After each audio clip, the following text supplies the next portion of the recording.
And we should be live. World's worst podcast, legal at number 18. That's right. You can sexualize Brennan now. It's totally fine.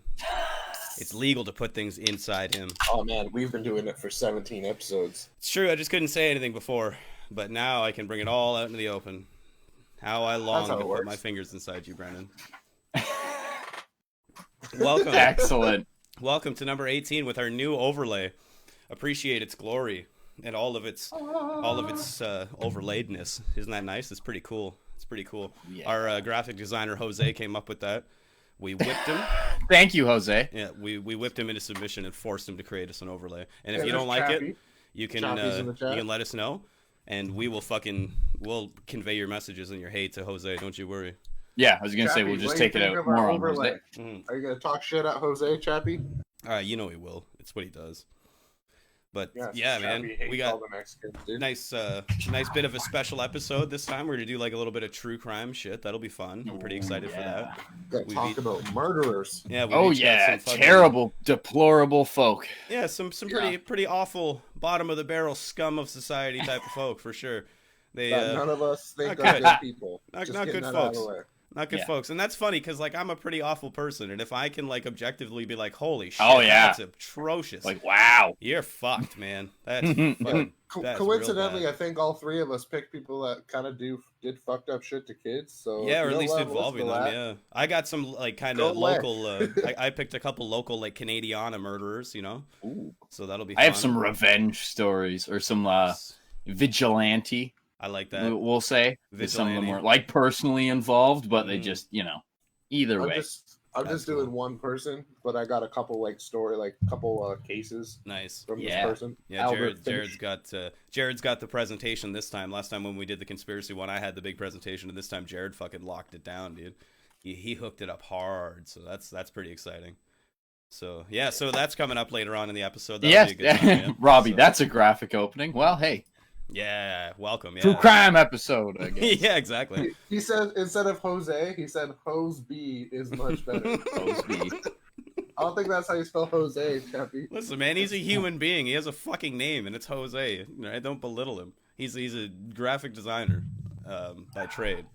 All right, illegal immigrant by night. He's gonna move to Portland, become a hipster, and call himself Josie. That'll be cool. Keep making fun of Jose, you're gonna lose your first reserved 5-hammer. Yeah, that's right, dude. We have it ready, dude. Ready for production. Jose made the 5-hammer with his own 2 little hands. Mm-hmm. Yeah, man, they're so tiny. They're so tiny. Yeah. They're so tiny, and he tried so hard. And like, yeah, you know what I mean. Jose is not 12, shit. I swear. No, he's legal. He's also 18, at least. You know what I mean. It's all good. How was your guys' week? Do you have a good week? Yeah. Not bad. Uneventful. Shit. Uneventful. I had a pretty good week. I got new computer now. Well, I will starting tomorrow. I'm gonna build it tonight, but I got all the components sitting here. You can kind of see it in frame it's here. Going into your same tower, right? Just upgrading kind of. Exactly. I got my graphics card there. Little GTX 980 that I'm gonna SLI with the GTX 980 that I already have in my current rig, and then I've got the motherboard down here with a 4790K, so that'll be nice. So I'm gonna run that with the 2 980s, and I'm gonna come hard. It'll be a good time. So yeah, no, I'm excited, dude. I'm gonna get that all set up, and then the first thing I'm gonna do is fucking install Flight Simulator. Yeah, we're gonna play some Flight Sim. Be able to play it, and then I'm gonna install Tarkov because then I'll be able to play Tarkov at not the lowest settings. Because like right now, I literally play Tarkov at absolute low. You know what I mean, with like no anti-aliasing or anything, and it looks like blobs of bullshit everywhere. We should play a couple games later. Yeah, no, for sure. It'll take me a little bit to get this all running and set up because I gotta literally build it, but and then Robbie update it all says, and shit. Okay. Just the Tarkov talk. Wonderful job, but I better get a custom 5-hammer though. We'll print your name on one of the 5 hammers. You get to. I guess you can pick which hammer we print it on. I suppose. You want all the middle hammer? I was like, fuck you. Yeah, you choose, but we can do that for you. But yeah, so I'm pretty excited about that. Build that tonight and get it all set up. And nice. Yeah, man, that's gonna be a really good time. So yeah, it's like new used computer. My buddy Ryan built himself a fucking monster of a rig. Like a obscene monster. He has an i9 9990K with a fucking Nice. yeah. With I think he got I think he has the same card as you, the 2070, but he Oh, got nice. this. But he got this thing where it's like an upgrade plan with EVGA. So like if the new cards come out within a certain time frame, he can pay the difference and get like the 3080 or whatever. You know what I mean? Wow. Yeah, so I think that's what he's gonna do. So he's gonna have that fucking disgusting i9 This card's and that fucking like, amazing. oh my god, dude, I'm so excited for that. So yeah, for anybody who doesn't know what we're talking about, Nvidia is a graphics card producer for computer components, and they just announced their new series of graphics cards that are coming out in Ooh, next month, boy. I think, or something like that.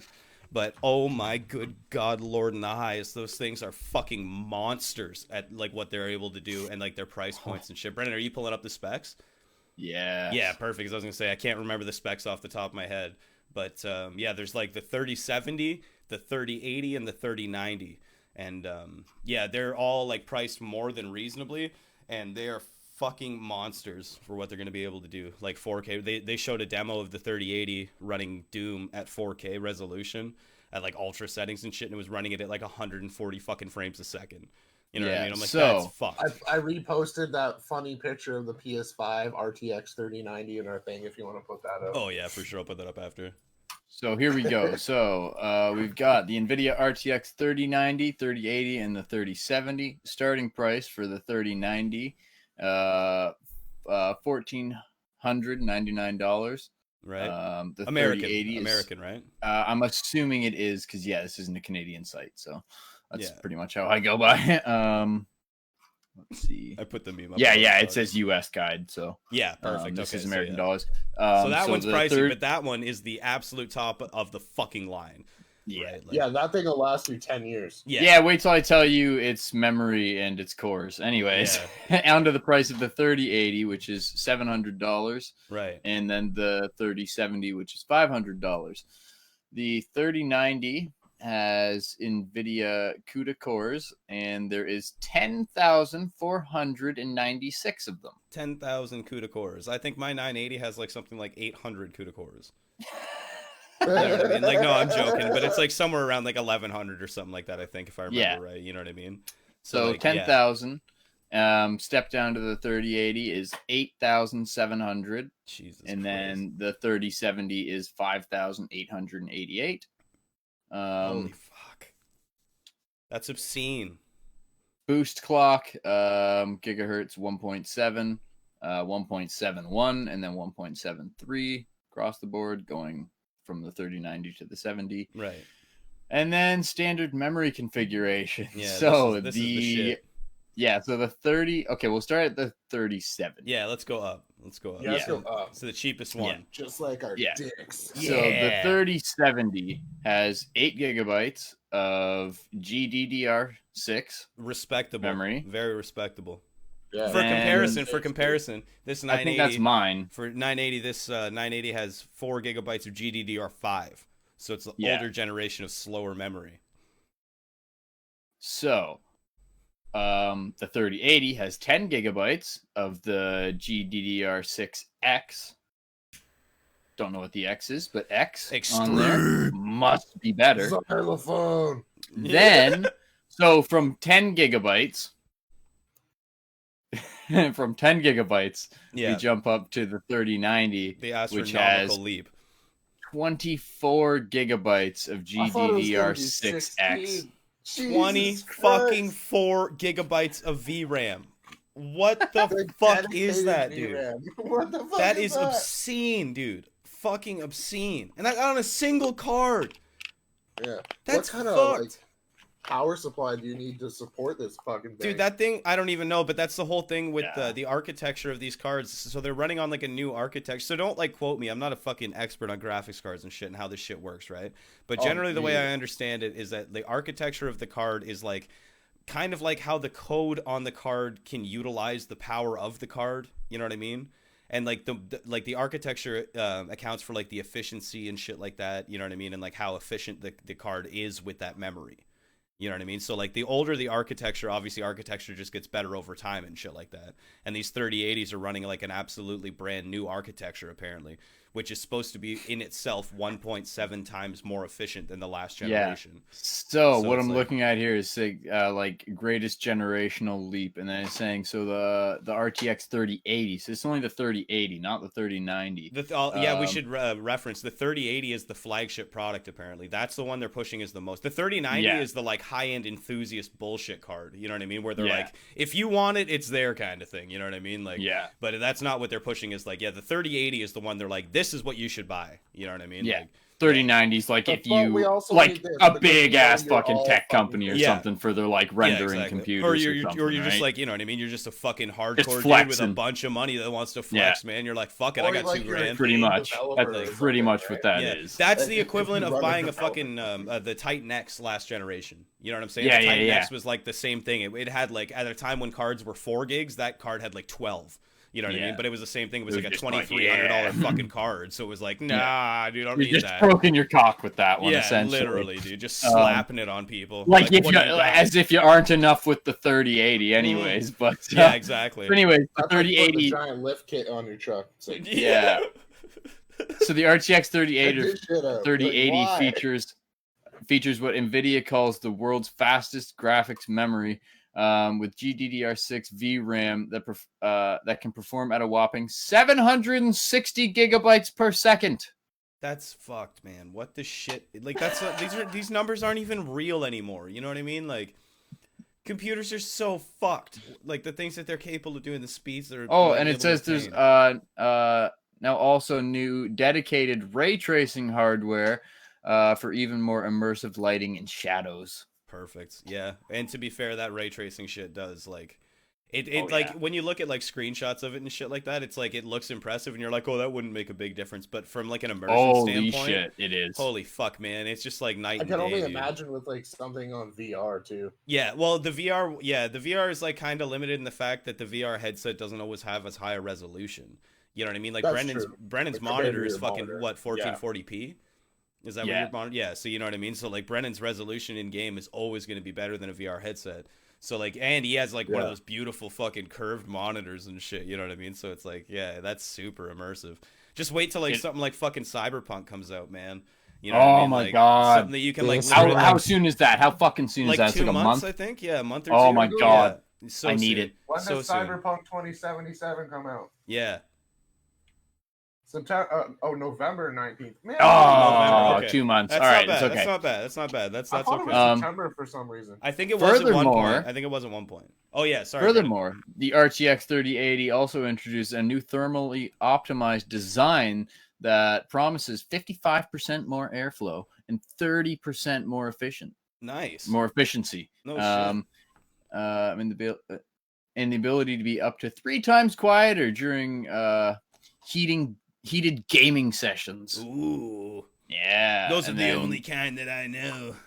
And then there's something here for the RTX 3090 saying the world's first 8K gaming GPU. 8 for the 90. Why?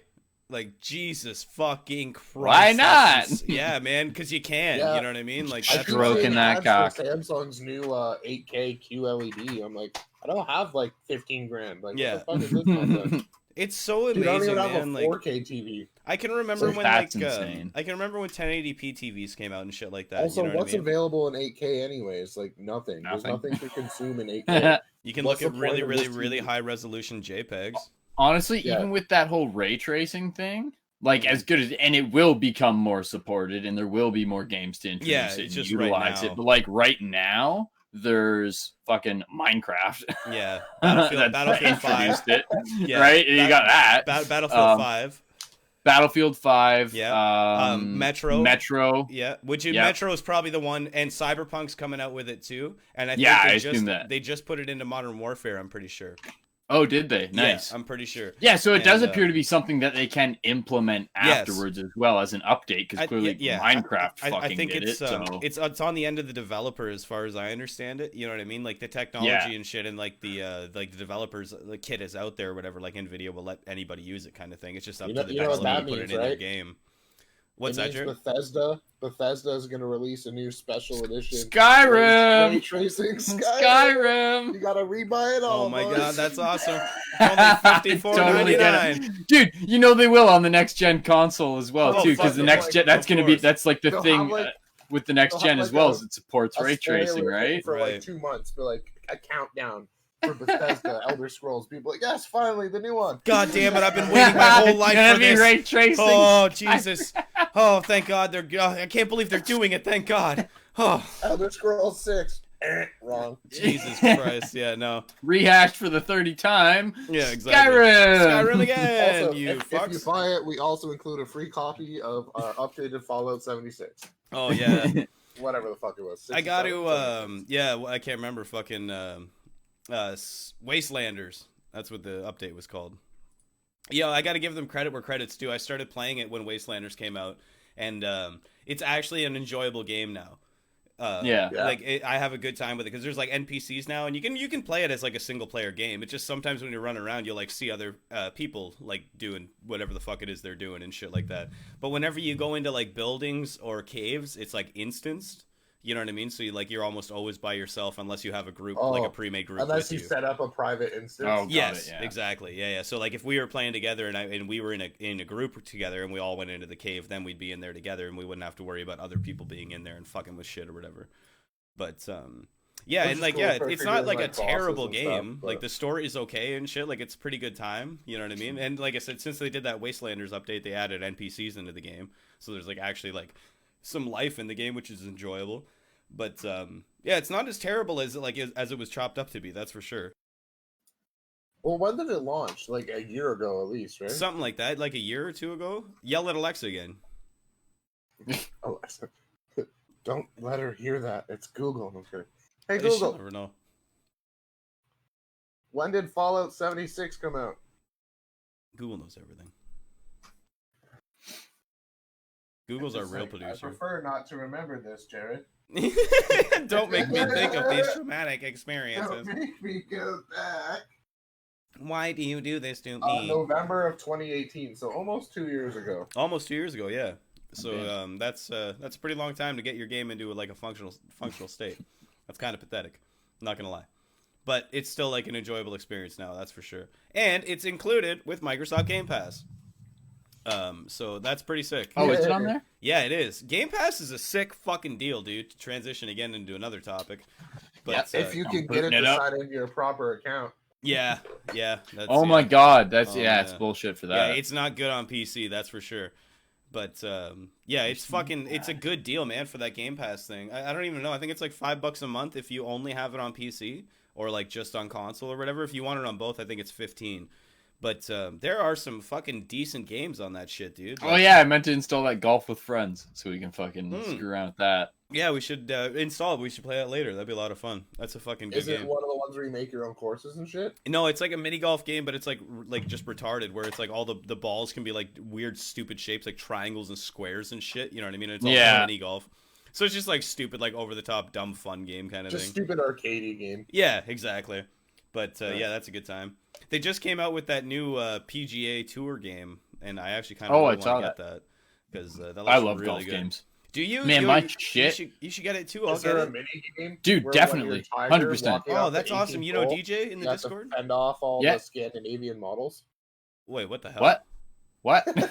I said the PGA game. Is there like a mini game where after when you're Tiger and you're walking off this 18th hole, you have to like fend off all the Scandinavian models trying to get on your dick? I don't know. I've never played as Tiger. I always play as my same character where he's like a big I take the character selector and I make the character as fat and short as possible, and then I make Just a ball. yeah and a bald old white guy, because I feel Evil. yeah they can Evil the they ball. swing the hardest club. You know what I mean? They're just like with his like ergonomic shape and shit like that. He's made to make circular motions and shit. It's like it's perfect for him. But yeah, man, one of my favorite games, and I'll still boot it up on my PlayStation 2 now and then and like run through the whole campaign is Hot Shots Golf 4. Oh, Hot Shots, that was so good. Yeah, it was God, an that was a good amazing game. game because I never had like I didn't have any of the newer like PGA games because some of them were shit. Some of the other like golf games were shit. Right. Some were good. I didn't know which ones were good, but that game for being like it's cartoony, like that cartoony game, it was fucking really good. Like it had everything that you had to calculate for. So it had the wind, and then even like the lie of the ball. So if you're on like a slope like this, and you hit the ball, so when you hit it, it's gonna go off that way, right? Because it's on like a lie, and then it's got the slope of the green and everything, and you could fucking totally calculate your shots and stuff. And I got really, really good at that game. That's fucking so cool. Yeah, I always I remember I had a friend in high school that had hot shots, and we used to get high all the time, and we would just play the shit out of it, like, because it was just one of those like it was like you said, like serious enough where it was like, you know what I mean, you could be like competitive with it and shit like that, but like fun enough where it was still kind of arcadey and accessible and shit. Because I'm no like fucking expert when it comes to golf and shit. I don't understand like the dynamics of the game, you know what I mean, because there's a lot of subtlety when it comes to that shit, that's for sure. Yeah. But, I know nothing about golf. Golf is, man, it seems fun. Me and Brennan were talking. We're next time we all get together or whatever, we're gonna go and shoot some golf for sure. So yeah, save a couple bucks. Yeah, we're definitely gonna. No, like when he dropped me off, we were saying we'll do it on the way back. Next time he comes down to get me, he'll come get me like earlier in the afternoon kind of thing, and then we'll like stop and whack some balls around for sure. Shit, now I want. I know there's a driving range right on Adelaide and stuff too. Oh, is there? Yeah. There's that nice one coming in Dundas. Well, like that one we were seeing, Brennan, that we were talking about? Yeah, that one looks really sweet, dude. And you said they have like a bar and shit too, right? Yeah, there's this nice little bar inside. Sweet, they're even open during the winter because they have like a bunch of garage doors that open up, and then you just hit from inside the building like out into the field. That's dope. Yeah, that's really different colored balls so you can see where they go. I'm assuming so. Yeah, I'm assuming they do that. I'm assuming they kind of like plow the field of like some sort so you can see it. But get like those, they're neat. Those is that inside city or like right outside? It's like right outside. It's just down Dundas there, just past the airport. Oh, word. Yeah. So it'd be like the road we'd be coming in on after I pick up Martin, anyways. So it'd be literally along the way. So like Highway 7-ish. Like Dundas. So. Yeah, it's on Dundas, right? Yeah. Yeah, just on Dundas, like but going past the straight highway, out the city, or going past the airport. But what we could do for the plan, you could just go with Brendan when he comes to grab me. You know what I mean, for the trip, and then grab me, and then on the way back in, we just stop there and fucking whack some balls and shit and have a beer. Sounds good to me. Yeah, that'd be a ton of fun. Bring your camera, Brendan. The one that I know about too. It's on Adelaide. There's the bar. The Waltzing Weasel is attached to it. Yeah. The Waltzing Weasel? Yeah, they also have mini putt there. Yeah, they have a mini putt there. Nice. I fucking hate mini putt with a goddamn passion. It's fun for like the first 8 holes, then you're like, I just want to be done this. What's the what's the point, dude? Just go normal golf. You can mini golf at the end of every hole. You know what I mean? Like, what the fuck? I want to shoot at a windmill. Oh, okay. I was literally you're fucking retard. I get it. Windmills, Martin. Yeah, there's what's alligators. A windmill? You forgot about the ceramic alligators. Or shoot it into something's mouth. Oh, that's true. I don't know. Yeah, I guess I've never been to like a really cool mini golf course with like, you know how they have those ones that are like mechanical and they do like cool shit. I never been to one of those. I don't think we have one of those in London. Nothing that fancy. No. The only fancy, coolest thing, like, technology-wise in London is that goddamn Dreamland VR place. Oh, sick, yeah. That place is fucking goddamn credible, man. Holy crap. I can't wait till they, like, extend their holodeck. Yeah, dude. Yeah. Oh, my God. Yeah. Did we all go together? Or, you know, it was me, me and Brendan. And I went 1 year. Yeah. So me and Brendan went with my buddy Christian and shit. We should set that up again. We should do that again. Oh, God, yeah, dude. I'm fucking so down dude, to go you, do that me, again. Kieran, and Jared, we'd all love that. Oh, yeah, dude. Let's totally... Dude, yeah, fuck the golf. We're doing that. Yeah, fuck golf. Fuck golf. Fuck golf. Fuck golf. We'll do golf another time. Fuck the golf. We're playing VR. Well, golf season's running out, but I don't know. It doesn't matter. But fuck golf. Talk to the guy. Fuck golf. Fuck golf. Record something, like make like a little video about it, and like. Oh my God, dude, that would actually be really fucking cool. Like, because I know that they do, like, they can record the holodeck from the control room there. You know what I mean? So, like, dude, if you can, like, get a video of us being all fucking retarded, like, running around in VR like morons and shit, dude. That, plus mix it with, like, us recording stuff. Oh, dude. That would be so awesome. We could fuck with it on the fucking podcast and shit. That'd be so Yeah, like, I actually have a little, like, action camera. that you can like clip onto your shirt. Oh, really? So even if you're not supposed to record, I'm sure I could just like They're slip it on the vest afterwards. I'm sure They're if pretty we cool, talk to man. them, Yeah, I'm They're sure they pretty wouldn't cool. care either. Yeah, no, They'd they're be pretty like- cool. Like if we talk, Like, to dude, them it's not about going to it, impede anything. It's a little camera like this. Just Yeah. clip it on my chest. I'm pretty sure my buddy's got another one, so like a few of us could have them. That'd be hilarious. That'd be fucking hilarious, dude. Yeah, and then we just tell them, just be like, yeah, we'll just like we're gonna use it just for our podcast. You know what I mean? Like we've already promoted you, like London Dreamland VR in London, Ontario. Yeah. That place is the absolute fucking pinnacle of a VR cutting experience. edge. Yeah, You will cutting edge, never- like the frontier of VR. You will never find a VR experience that is that fucking cool, man. Like, Yeah, no, that is- seriously. that is the absolute best thing I've ever experienced Unless in you my live in, goddamn like, life. fucking Japan or something. I was Yeah. gonna say there might be something in like Dubai or Japan that Yeah, beats it, but I know but as no. far as North America North goes, America, it's literally yeah. one of the best things You will there not is. find Yeah. anything that cool. The fucking like I we should can't remember explain who man. it is, Like, but there's a specific like technology company that works directly with them, creating new things, and Yeah. they get it first. and they also adhere those products specifically for their holodeck and shit. As Yeah, far as I exactly. understand, you know what I mean. So like for that room that they have in the space, they like make the games work really good for that space. Yeah. Like It's it's amazing. incredible. So for anybody who doesn't know what it is, it's a like the one experience that they have there. They have several experiences at Dreamland. They have like the individual booths that you can go in and put the VR headset on, and you can play little games Just with play the your controllers games, yeah. and do that. They also have, which I really liked, like the driving things. You know what I mean? Like you sit in it. Yeah, and I you gotta can, do like, a it has the driving steering wheel, sim. and then you put the fucking headset on and you do like the driving games, and like that was so much fucking fun, man. I love that. And then the pinnacle, the absolute best thing they have is the thing called the goddamn holodeck. The holodeck is the shit. It's a giant fucking room. I don't know how big it is, but it is huge. Fucking huge. And you fucking, they're when you go expanding it. into the holodeck, they give you this backpack and this fucking cool VR gun. Things for your Backpack, hands Yeah. and your things on feet. your- Yeah, you get these markers your for your head. hands, these gloves, or these things that go on your feet, these little boot things, and then the backpack. You put the helmet on, these things on your head, and blah blah blah. So it tracks every aspect of your Yeah, body. it's funny because your avatar, when you look at your friend, is as tall as they are. It's So if you have a fucked. tall ass motherfucker, the person that you're looking at is Yeah. as tall as fuck. Remember, Brendan, when we were there, we were all like, me and Christian were like standing there, like doing the robot with each other. Yeah. Like the whole, it was like the funniest shit, dude. And even like we're like holding the giant rifle that they give you, and even the rifle's like doing the robot while we're doing yeah. shit. It's like, this is amazing, dude. So yeah, see The everybody slaps haptic these, like, feedback. yeah, oh yeah, we'll get to that. Yeah, so everybody slaps all this shit on, the vest, the fucking this and that and all that crap, the headset, and then you go into the big holodeck and the like game begins. You know what I mean? And you're just like in a fucking another world.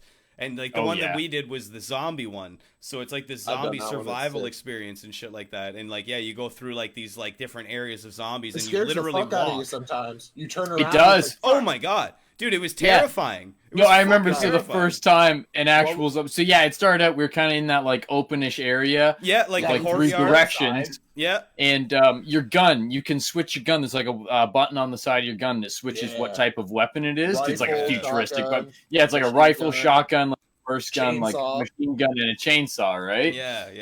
The rifle. Yes, you start out in that area, and I remember the first time like a Rifle, dude dude. actually got up close to you, like your brain can't No. comprehend it. You think like it feels like there's No, gonna dude. be something there Yeah. that's actually about to grab you and stuff. So Yeah, when the dude. first when the It first fucks- person actually like got through and up to me, I was like, "Fuck!" Yeah. Like There shit. was I think I can't remember if it was you or Christian, but there was the one situation where I was like I took a knee and was like like taking shots at like one of them or whatever. Oh yeah, and you then, like grab their. yeah, and like it was like fucking the dude up, and then like all of a sudden like it was either you or Christian, like I said, and you just see like your barrel like go over my head with the chainsaw thing, you know what I mean? And you like just got some zombie behind me that was like gonna fuck me up. I'm like, what the like it just fucking scared the shit out of me so bad, It's dude. insane. It's like this is fucking crazy shit. I remember like me and Christian were like after we'd like go up and like going through the hallways in the lab part and we'd like kill them out in the hallways and shit, you know what I mean? And then I remember like we're going up to them and like going up to their bodies like and like kicking them in the face. And, Yeah. like, all the zombies Yeah. are like fucking And up. We're they like, this is react. amazing, dude. I remember I found out when we were This going shit. through like same thing like that office area. You could use your gun and like on shelves you could just Oh like yeah, that was so like funny. clear the shelf Yeah. off, knock all the items Brennan's down. like, it we're was all like fucking, we're all holy like shit. moving all like tactical How through the about rooms part and where you shit. have to get off the truck? Where you have to like, Oh, yeah. Oh fuck! like, No. Yeah, you're like, dude. Fuck, I'm gonna fall. Yeah, I know. There was another part where you had to walk onto like a catwalk. I remember, right? And like through the catwalk was like, I don't know if it was in like a missile silo, but it was like this huge fucking cavern thing. You know what I mean? And yeah, you'd like walk on the catwalk, and dude, like I am not good with heights in real life, right? And shit like that. So like walking on that catwalk, dude, I'm like nauseous. You know what I mean? Because I'm like, just don't look down, just don't look down, just don't look down, just like tiptoeing along and shit like that. And it's like, yeah, man, it's amazing how much that can like fuck your head up. You know what I mean? And Oh, just yeah. be like, this is real. Like, oh my But it's god. like the tracking was like spot on too, because you just reach out and like high five right where Oh, you yeah. saw your buddy stand, Yeah. and it would just It was work. perfect. Yeah, it was fucking Yeah. perfect. And like the distancing and shit like that, like the depth of field or whatever you want to call it, felt so good. Like you said, like when I would like go to reach out and like go to touch the avatar, I would fucking like touch you on the shoulder. You know what I mean? I'm And I like, remember, I don't know if you remember, like it tripped me out. Like it was actually almost a little overwhelming the first time, like when we were Yeah. still in that opening area, and we touched each other because like you're Yeah. like, oh my god, yeah, like you're no, actually like, dude, the holy first, shit, like, there's the someone first I'm 3 actually minutes, touching. That's all we were all doing, dude. Remember, we're like all Like, standing there, freaking just out. like freaking out, looking around, being like, "This is fucking amazing!" Like, yeah, touching each other in VR and shit, like high fiving and like knocking shit off shelves. Like, this is fucking crazy, dude. I remember Christian being like, "Look, look, am I crouching?" And he's like sitting there, like just like over and over again, and it's like his character's like totally doing it. We're like, yeah, dude, that's exactly what you're The doing. best part is the guy, like the guy supervising, is probably just like he's fucking retarded. Yeah, Yeah, I know because people, they like, gotta just sit sit to there in the watch control people room all and watch day. us, and just like all three of us just like laughing, like crouching and just fucking spinning in circles, like high fiving each other and shit. He's That'd like, be a these good place fucking to morons, work because man. you're just surrounded by like so much happiness and Yeah. positivity. Yeah, this is Everybody's the just absolute stoked as best. fuck. That's so Like, good. I don't think you'd get sick of seeing people be like, "Whoa!" Like, it'd be a Yeah, cool man, job. that would be such a goddamn fun job. That would be so Yeah. much fun, like just doing that like part time or something. You know what I mean? That'd be the best shit, dude. I remember- did the other immersion one where it's like a temple thing, kind of like Yeah, I was gonna Oh, say, is that when you have yeah. like a torch? yeah. So you have to get in. You start off outside, and there's like this hole, and it says like it needs to be fed light or something, and then you see like a torch sitting on the ground that's like not lit, and when you reach out, there's a physical prop, and you grab it, and you're Oh, holding shit. this wooden thing, and now That's your guy's fucked. holding a torch. And That's you fucked, hold it up, dude. And the lightning hits it, and then it lights, and then it actually count like it's used. as a Oh, Dude, And then you that's stick so it in the cool. hole, What the and fuck, the thing man? opens up, and there's like, oh, it's fuck. I don't. That's like actually is that the one where you insane. actually feel like wind and shit too? Is that the one where there's Yeah. like Yeah. wind Yeah. and like heat Yeah. when you have to like go over like certain like hot places Yeah. or That's, something that's like what I that? heard. Yeah, That's fucked. that's insane. I'm Like, sure that is one's insane. fun too. I haven't we tried gotta that. try there's that like one, there's yeah. wooden boards that you have to find and put down across like spots and like shimmy across it No way. Dude, because like that's so somebody like fucking- one person. It's will so fall, interactive. Yeah, and they, like, man. That's so collapse cool. behind them, so they have to go find a board to lay it down so you can walk across. So you Oh don't, my like, god, fall. dude, we gotta do this. We gotta go do this. Like, not next weekend, maybe the weekend after that. hell yeah. Oh, dude. Yeah, that'll next be weekend number I got the fucking- air show. That'll be number 20. Yeah. Yeah. So if we could like get footage of that, that'd be perfect. You know what I mean? That'd be hilarious. Hell for yeah. that special. Yeah, that'd be good. I got lots of shit. I got another nice thing in the works for number 20. So we'll talk about that later. But yeah, number 20 is gonna be a good time, viewers. It'll be a lot of fun for sure. It's gonna be a good episode. Should we get into our fucked up people of history? Yeah, you want to do some true crime shit? You Who guys wants down to go do that? first? It doesn't matter. You want to go first, Brennan? Do yours? Or do you want me to do mine first? Start yours, get yours ready. I'm gonna run. Go grab another drink. I can't fucking stand this thing. By the Okay. way, not to rip, but Jesus, if anyone's ever not tried this and thinking about trying it, Not unless you good. like the taste of that aspartame grossness, No. like it just tastes like a diet drink. You know what I mean? Or one of those things that has I'm gonna do the zero same thing. sugar. I'm gonna go So- grab a drink as well. Jared Don't. can. Yo, Jerry Don't. Seinfeld them there, buddy. One man show. I have this drink. Jerry Seinfeld. I also have this drink. Are you guys ready to hear about crazy people that eat and do other terrible things to children? Because I got a slideshow for you about it. Is there anybody in the chat that wants to talk to me? Hello? Sons of bitches. They abandoned me. Oh, I see the feet of Martin. The feet of Martin. Just pretend like I'm not even here. It's fine. You just keep going. You go ahead. This is the Jared show. Oh no. It's perfect. Oh no, it's a sad show. It's depressing. You just gotta go off, man. You gotta talk about random things. I'm a regular human, and I observe things on my day-to-day basis. And as a regular human, I've made some comical connections about those observations that I made. Oh, I ate some of that cheese. Which kind? The one with the peppercorns in it. Pecorino. Yeah. How'd you like it? It's pretty fucking good. Yeah. I have some of those like Breton vegetable crackers. So Yeah. Yeah, dude, that shit's good as fuck. That pecorino cheese is my favorite. I was like, I feel like an old person because I'm just like cheese and crackers, and it's not like shitty like marble cheese. Yeah, no, this shit's like artisan. You know what I mean? That fucking yeah man. That pecorino's that's probably my favorite one that we make. I love the way it tastes because it's got like a Parmesan taste to it, but then it's got like because of the peppercorns, it's got that nice peppery fucking spicy zip to it too. You know what I mean? It's like fucking. Oh man, I had God damn it. A piece of the peppercorn got like stuck in my tooth, and I didn't realize that, like, 2 hours later, like detached, and I was like, "Why is my mouth hot?" Yeah, like okay, yeah, it's all making sense. Yeah, I know that happens to me too all the time. I always forget about it, and then sometimes I'll just like go to swallow it, and it'll kind of get like stuck in the back of my throat. You know what I mean? It'll just be like a peppercorn. I'm like your nose is like burning. Yeah, like, dude. I'm like coughing and shit, trying to like get this. I'm like, what the fuck is going on back there? I'm like, oh yeah, it's a peppercorn, just like jam back in the back of my mouth. I got it now. Gavin is watching. Gavin, what up? Are you ready to hear about serial killers and shit? It's gonna be a good time. Yeah, I'll go. I guess I'll do mine first, eh? Sure. I'll go second if Brendan wants to go last. No, we'll do yours last because you have the whole presentation, dude. Oh, okay. I feel like yours should be the caveat to it. You know what I mean? The nice close, like the same way we did it last time, where I had the presentation and did it last. For sure. I feel like that's the best way to do it. You'll have to control the slides because you. Control... Yes. Yeah. And when we get to it, you just let me know and.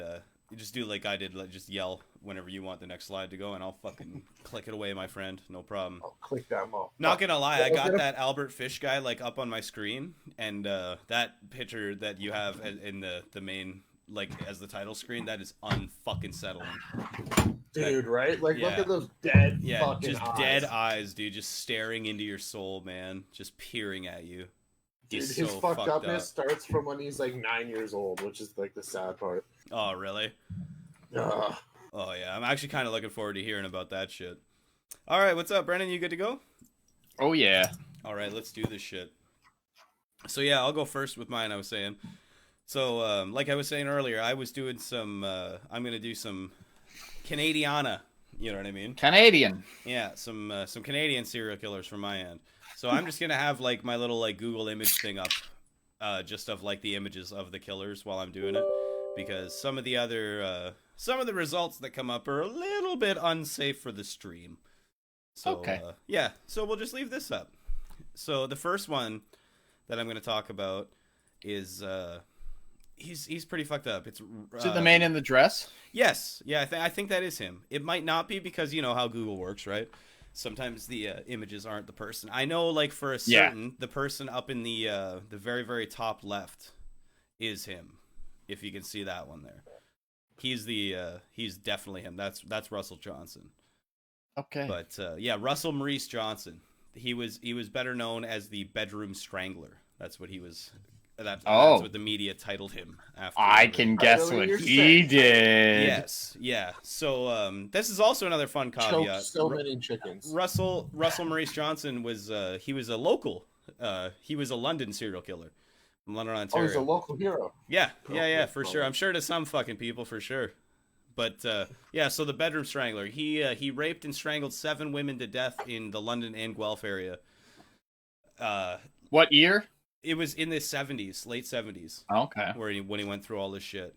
Or it was like mid 70s, sorry, because he was arrested in 77, I think, after he like went on his little spree of killing people. But I think his spree only went on for like a year or two, thankfully. You know what I mean? Like, didn't go on for like decades or something.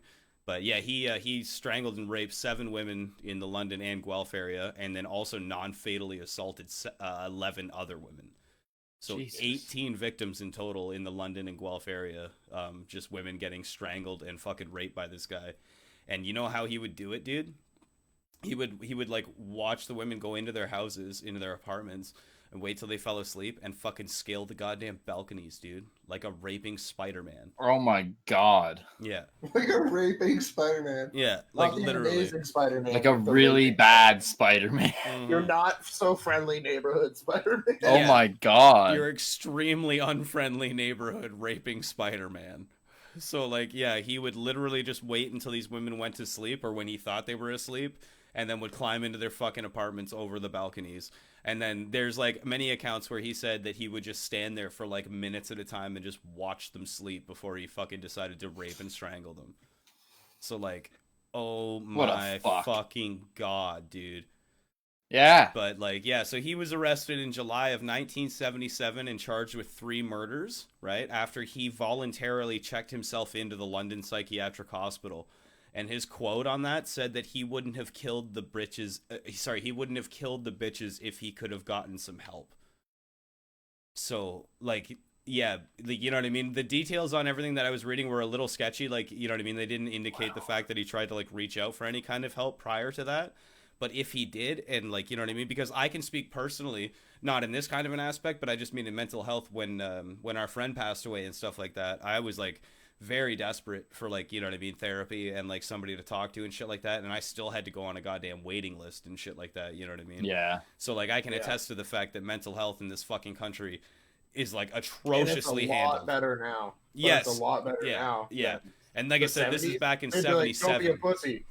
Yeah, you know what I mean? You know what I mean? They'd be But like, yeah, stop being a so little bitch. he checked himself into the psychiatric hospital, and that was his like quote where like, yeah, if he would have gotten help, he wouldn't have killed those ladies. That's so- not far from where I live because the old one that just closed recently was on Highbury near Oh, really? Oxford.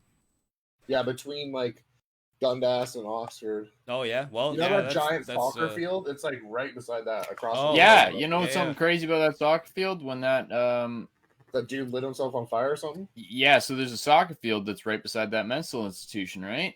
One time there was a soccer game going on in that field because there's like, it's not just one soccer field. It's literally It's like like 10. 10. It's Yeah. like 10 of them in this one massive field. And there was a soccer game going on, probably like a children's game or like Right. a younger, it's like youth Yeah. fucking Yeah, like, they would have like 10 leagues going on one time. Yeah, for kids. and some dude ran out from the hospital, I guess, and just fucking set himself on fire and just like ran right out into the middle of all these soccer fields while children were playing. What? I This was like remember hearing that. this was like just a couple years ago. I What remember the that. Yeah. fuck? Yeah, Holy shit! I mean, couple years ago. It could have been like 8 or so years ago at this but point, still, but like, But, like, it reasonably was recent recent. history. Near It the was end of them closing super it. recent. That's fucked up. Yeah. Holy shit! Within the decade, 100%. Jesus Christ! Yeah, within the decade, 100%. Oh Post my 2010. Ugh, that's fucked, dude. Jesus Christ. Okay. So, anyways, with Russell Johnson there, how this ended. Yeah, derailed So, for a minute. Yeah, but holy shit! So he checked himself into the psychiatric hospital, and that's when when he arrested when he was arrested, obviously, because he said that he killed a bunch of people and shit. So he was charged with the 3 murders. At the trial, he admitted to strangling and raping 4 other women, other than the 3 that he was originally charged with.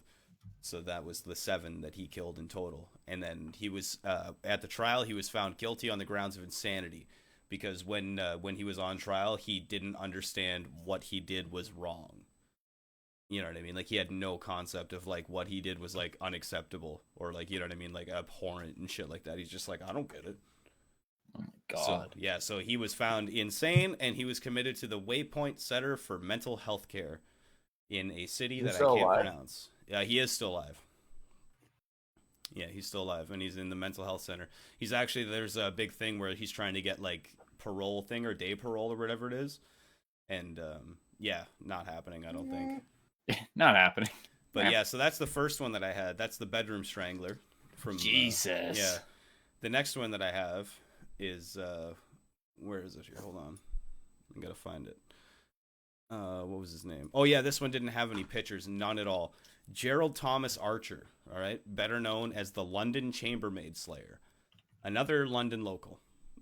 Thanks, London. So there we go. Active from 1969 to 1971, where he killed 3 female hotel employees and then earned the name of the Chambermaid Slayer. because all of his victims worked at various hotels throughout London. So he murdered Jane Woolley on January 31st, 1969, by stabbing her to death in her own York Street apartment. He followed her home after work and just stabbed the shit out of her and killed her.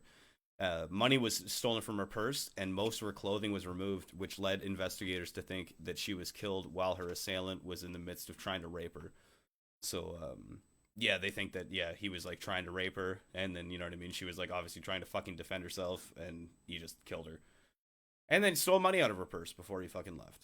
So that was his first one in 1969 in January. He then went on to murder Edith Arthur by beating and stabbing her to death in her William Street home in London on September 4th, 1970. All these are downtown, eh? Yeah. She was repeatedly sexually assaulted before being killed and had money stolen from her purse as well.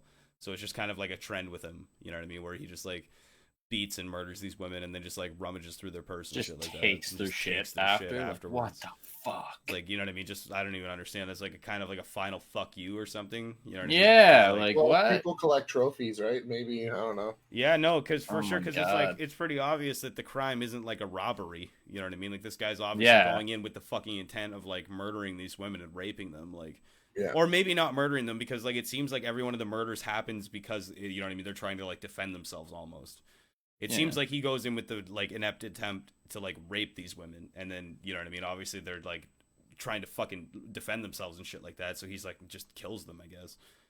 But, yeah, so, like, the robbery thing was, like, really weird and interesting to me in a sense, you know what I mean, because I was like, why? Like, it doesn't make any sense. Like, they're already dead, and you've already raped them.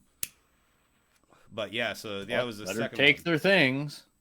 That was the second victim. His The third in and... London City Transit. Yeah... Right, yeah, he's got to leave the crime scene one how. His final victim was Belva Russell, and he killed her by beating her to death in her Adelaide Street South apartment on January 23rd, 1971.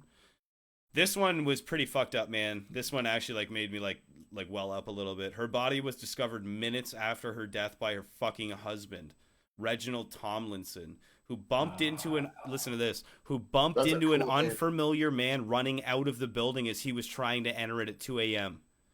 Some Uncle Ben shit. He ran into him. Yeah. Like oh my fuck, dude, that fucked me up when I was reading that shit. You know what I mean? I'm like, that poor man lost his fucking wife. You know what I mean? And not only did he lose his wife, but he fucking could have, like, you know what I mean? Like, I don't know how everybody else here feels about, like, revenge in those kind of situations.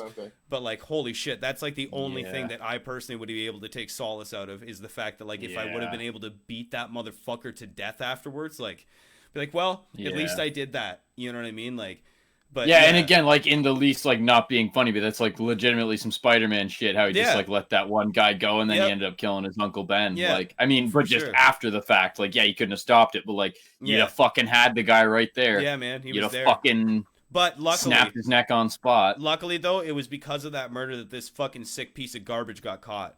You know what I mean? Because when him running into him got a description and he saw the car that he went into and shit like that. So he was able to, like, relay to investigators all the information, and they, like, very quickly caught him afterwards. Does it say what kind of car and stuff he had? It does, but I didn't take notes of it, honestly. I didn't think it would be detailed. It was like a brown station wagon of some kind, but they had, like, the total make and model and everything. So, like, yeah, Buddy, like, got all the details off of him. You know what I mean? So, like, at least there's It's crazy that. when I think about that shit, when they're like, oh, what does this guy look like? And then they get, like, perfect descriptions. I'm like, man, I can't perfectly describe, like, somebody was like, describe Brendan. I'm like, literally. That's what I was just going to say. Yeah. Like, you know what I mean? No, I was just going to say that. You know what I mean? It'd be like, yeah, somebody, like, if you were, like, you went and murdered somebody and they were like, oh, well, describe him. Be like, white guy, like, normal height. That's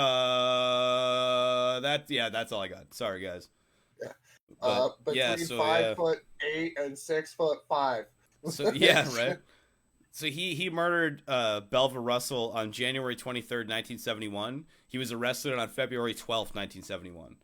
So, like, you know what I mean? That's like what, like, not even 2 weeks. You know what I mean? So, like, they got him real quick after that shit, like, no problem. Damn. He was charged, found guilty of murder, and was subsequently sentenced to life in prison. In 1985, he was paroled. And he got out. But you want to hear the fucking golden end of this story, dude? Did you hit by a when bus? when he got out of jail, he became a fucking drifter, and he had nowhere to live. He just wandered around, dude, doing nothing with his life until he died of a fucking heart attack alone in 1995, where his unclaimed body was buried in a potter's field. No family, no loved ones, nobody to mourn that piece of shit's loss. You know what I mean? Like, yeah, good fucking riddance. Yeah. Goodbye. So yeah, you know what I mean? If there's any kind of a little bit of karmatic justice at the end of that story, you know what I mean? Like that piece of literal garbage literally just wandered around from 1985 until 1995. Just alone. Nobody. You know what I mean? Until he fucking died. Hopefully so suffering alone. and hating every minute of it. Oh yeah. Fucking right, dude.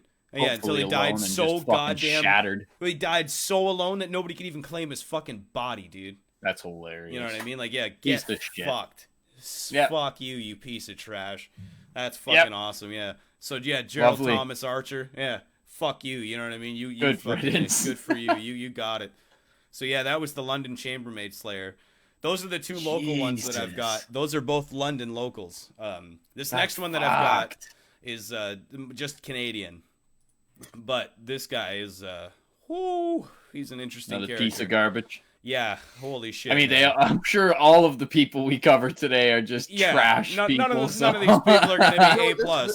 This one guy I got, he's all right. But yeah. Actually, the one guy I covered, he's not trash. He's awesome. He's awesome. Okay, nice. You're going to flip the script on us. I like it. Yeah. So, yeah, my last guy, I might mispronounce his name, but it's Alan Legier, who became known as the Monster of Miramichi. So, yeah, I've got the same thing as earlier. Monster. Yeah, I've got some pictures up of him there. Looks like a dictator. Yeah, he doesn't look like a good dude. If you look down on the third row, second picture in, that's his stature. He was a very large guy. Oh yeah, he's a big guy. He looks like fucking Wolverine. Yeah, he was a large gentleman. Yeah. So bearing that in mind, a lot of the pictures that you see there, he looks like shit. You know what I mean? But yeah, when you see that one of his full body there, where he's that ain't no fucking tiny fat guy. You know what I mean? No, that's a big man, dude. Yeah. But yeah, so yeah, Alan Legier or Legier or something. Legier. I'm gonna say Legier. I don't know how to actually pronounce it. Legier. But yeah, the Monster of Miramichi. He was active from 1986 to 1989. So for 3 years, he went on his spree where he killed 5 people. He's a very, very interesting story though. So his first murder occurred on June 21st, 1986, where he murdered elderly shopkeeper John Glending. Sorry, I always unpronounce this. Glendenning. Yeah, Glendenning. John Glendenning. He murdered elderly shopkeeper John Glendenning in his store. John and his 2 accomplices cut the power to the fucking building, right? They went in to rob it. So they cut the power, and then when they broke into the store, they encountered John and his wife Mary. So the fucking 3 of these pieces of shit decided to beat the living fuck out of these 2 old people. And they fucking beat them so bad that they ended up beating Mr. fucking Glendenning to death. And they beat his wife so bad that she was completely unconscious. But she recovered, and she was the one that managed to wake up, and she called the cops, right? And because of her calling the cops and because she lived in her description and everything, they were able to catch them. So they picked up the trio 12 hours later or something like that, charged them all with murder, and they were all convicted instantaneously. So, yeah, so they all got sentenced to jail, right? So how does this go on, right? He has 5 victims. That's only 1. So he was in prison. While he was in prison, on May 3rd, 1989, Legier complained of suffering from an ear infection, and he was transported from prison to a nearby hospital, right? While he was fucking in the hospital, he convinced prison personnel to let him go to the bathroom alone. Where he fucking picked the locks to his handcuffs and had a concealed piece of metal on him, which he used to threaten the guards and escape through the front door of the fucking hospital, man, and run away. And he got out and fucking escaped. Legier escaped the hospital, dude, after a combination of carjackings and motor vehicle thefts, and was able to evade recapture for 7 fucking months. No way. Yeah, 7 months. And during that 7 months, that's when he gained the title of the Monster of Miramichi. During that 7-month period, he fucking literally just went around and murdered 4 other people all around the towns of Chatham and Newcastle and adjoining communities all in that area, which I guess now is known as Miramichi. So you know what I mean? All of that area in New Brunswick and shit like that. But wow. So he murdered Annie Flam on May 29th, 1989, and during that incident, he also beat the living shit out of her sister. He murdered sisters Linda and Donna Downey on October 13th, 1989, and set fire to their home before leaving. And then he murdered a fucking priest named Father James Smith on November 16th, 1989. He was recaptured on November 24th, 1989, following a failed carjacking that began in St. John and ended outside of Rogersville, which is pretty close to each other. It's not super far. I looked it up on the map. But in August 1990, he was convicted on charges pertaining just to the escape, right? So just because of him escaping from jail and shit like that, he got an automatic 9 years. And then his trial for the murders began in November of 1990. Yeah, it was actually interesting because the Legier's trial was the first Canadian trial to ever use DNA profiling to convict. So that was so that's pretty neat. Cool. So it set like a cool precedence in like DNA profiling and shit like that. So I was like, that's pretty cool. In November 1991, Legier was convicted of all the murders that he committed that I mentioned earlier, and and was sentenced to life in prison. Which wow. So that's Alan Legier, the monster of Miramichi. Just holy fuck. Yeah, just insane. Like I thought that was really interesting though, that last one where he like escaped from the fucking hospital and went on a murder spree after that and shit. Like Jesus. That's crazy. And, that's all Canadian too, man. You know what I mean? Like everybody has this perception. Not so folk sometimes. Yeah, you think like nothing exciting ever happens up here and shit like that. It's like, oh man, every once in a while. Well, what was that? A fucking big Netflix one for a while there that like don't fuck with cats, right? That was the dude in fucking wherever. That guy was insane. Nuts. Yeah, that guy was I didn't insane. watch that. Oh, you haven't watched that? You gotta check that out. That holy shit, dude! I'm not one for this type of stuff. For that, like, only if it's like super interesting, right? Like, I don't like your blame. Like, oh, this guy hacked a bunch of people up, and it's like, yeah, but did he do anything different? Like, people do that a lot. No, this one, you know what I mean?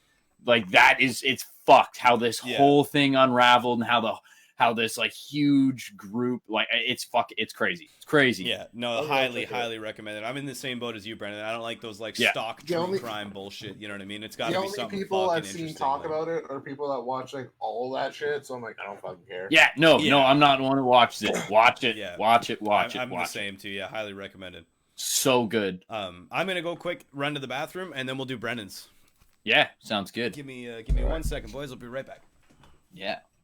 So how many do you have, Brendan? I have 3 as well. Ooh. Look at me and Martin matching up there, and then you got one big long one, right? You got like a good. And I could have made it so much longer, but I was like, I don't fucking. Yeah, see, I was going to. I didn't like work it out in time, but I was gonna do Carlos Ledier from the Medellin cartel. He was like Pablo Escobar's like second or like one of the main guys involved with like forming the cartel, and he was like pretty much the guy that really he's the guy that like I can't remember in the one thing that I was looking up, someone's comparison was like Boeing like pioneered like transporting people through the air. This guy pioneered transporting cocaine. So he was what was it? Blow. I believe the movie Blow is like one of the characters in that is based on Carlos. Oh, really? With the John Ladier. Yeah. I can't remember who plays him, but I haven't seen that movie in like 10 years. I should rewatch that movie. Yeah. So I was gonna do him, but I decided I didn't have the time to throw that one together, so I did these 3 as well. Nice. Do you want me to search any images for you or anything, Brendan? Do you have anything that you want me to put up? Like, what's the name? Not really. What's the name of the first one you're gonna talk about? I'll at least like Google image him like I did for mine. Gary Seller and Robert Bell. Maybe just like don't share the thing before you make sure there's no crazy bad images on there. Yeah. Gary, how do you spell it? Seller? I'm actually World's Worst Podcast. Not too sure. Gary Seller and Robert Bell. Yeah. Okay, I think I got it here. At least something, anyways. I got these 2, so this will work. Maybe. All right, we're good, Brandon. I'm not finding them actually. I just got these 2 that looks like it could be them. So yeah, go ahead. Okay, I'll confirm or not because I saw photos of them in the thing I was watching, but Right. Or the things Are I they was two looking that it up are on. linked? Are they linked together? Yeah, the image that I have up is these two. Just like they look like very, very red tomatoes that hate black people. Oh, I don't know if it's them or not. Yeah, that's them. That's them. Perfect. Okay, perfect. All right, go ahead, buddy. I want to hear about these tomato men. So shit, as it says right there, kill innocent woman. Shit. That's But, okay. Either No, way, that doesn't matter. I want to know how. That's not intended. That wasn't intended. That's a teaser at best. Vigilantes torch home, kill innocent woman. Yet, please tell me more, Brendan, for the love of God. Just don't worry about it. So on August of 2007, so actually not very long ago. Oh wow. So Yeah, August that's pretty 2007. fucking Yeah, recent. all of these ones of mine are like really recent, which is shocking. Actually, the one's Mine not aren't. too recent. Either way, There so we go. this is about Gary Seller and Robert Bell. There we Now, go. I'd say the original, like, true horrible person of this story is someone called Timothy Chandler.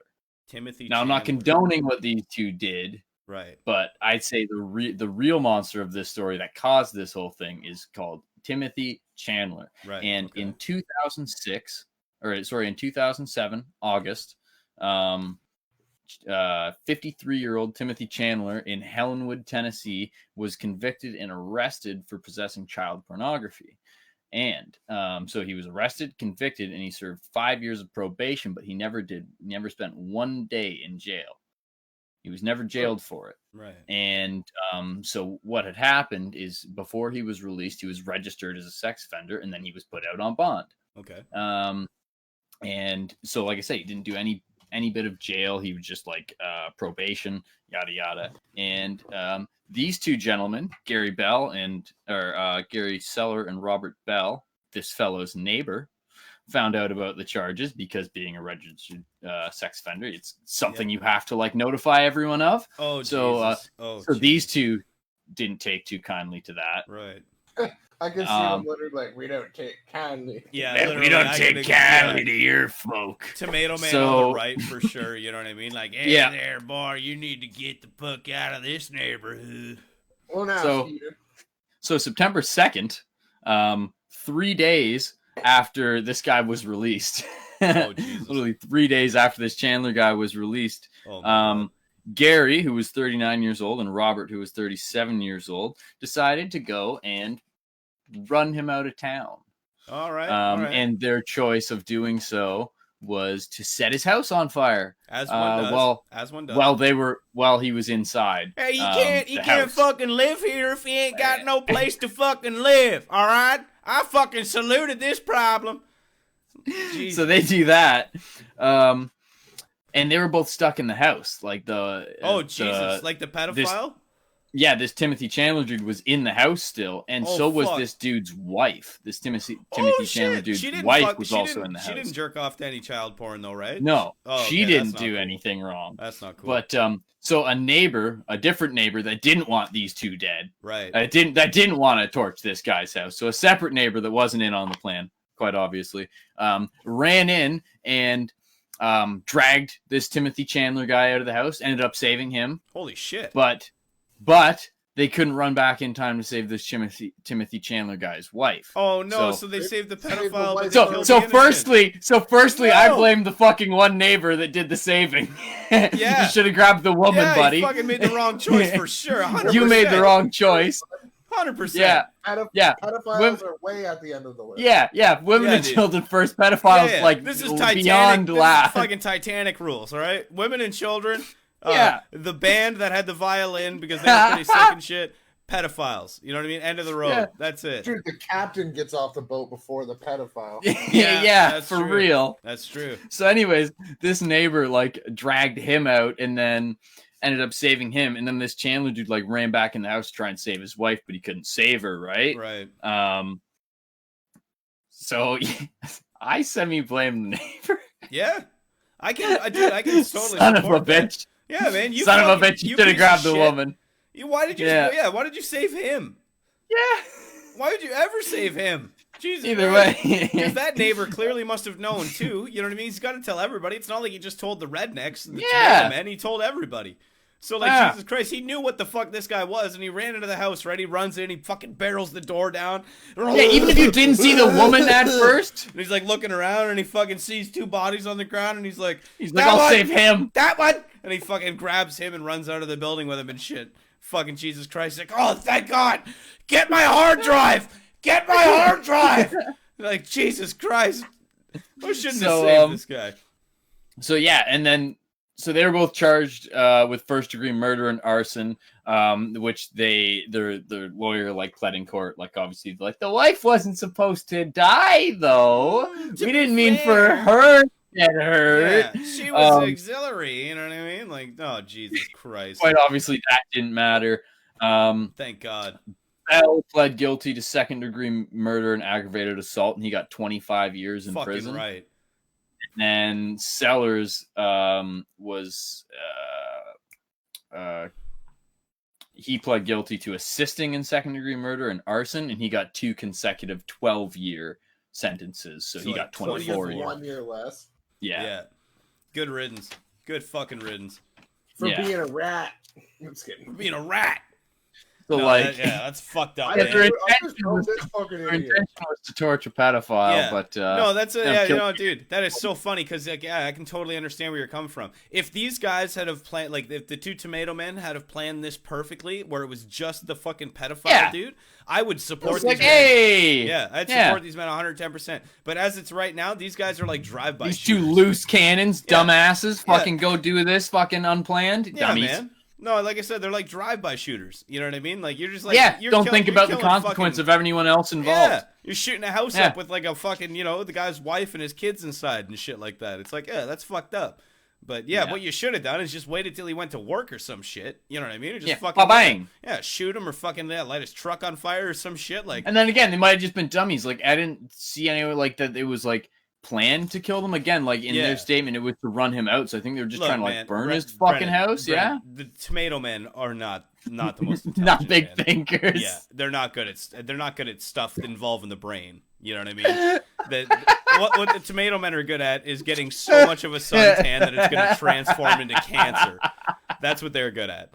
And they're also good at burning a house down and almost killing a pedophile until the other stupid neighbor steps in and fucks everything up. Like, Jesus Christ.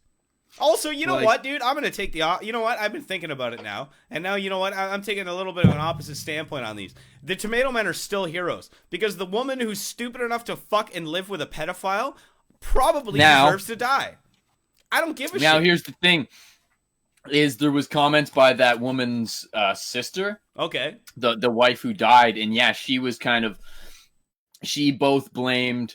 obviously those 2 dudes that set the house on fire. Right. She blamed Timothy himself. Yeah, like because he incurred the pedophile. Yeah. And then if you didn't fucking have child porn, this never would have happened. And then like almost blamed herself and her sister for her not like encouraging her sister more to leave this guy because he had been convicted before of this. And he spent That's what I'm saying. Everybody knew. I believe it was like he did actually do some more time for something prior, and again it involved like fucking like touching fucking people or like touching little girls, and they were between the ages of like 1 and 5. So he'd done something prior. Jesus and Christ. She obviously knew about this, and then that's like that guy was like literally a straight up pedophile. Like just a piece of shit. Like and a this literal woman just decided to stick with it. Your child, we don't kill you. No, I'm not saying you deserve to be torched if you stay with someone like that, but I mean, hey, maybe make better choices, and you'll avoid worse things. No, Brennan might not be saying that, but I am. Me, Martin Sauer, not representative of the World's Worst Podcast as a whole. I'm saying personally,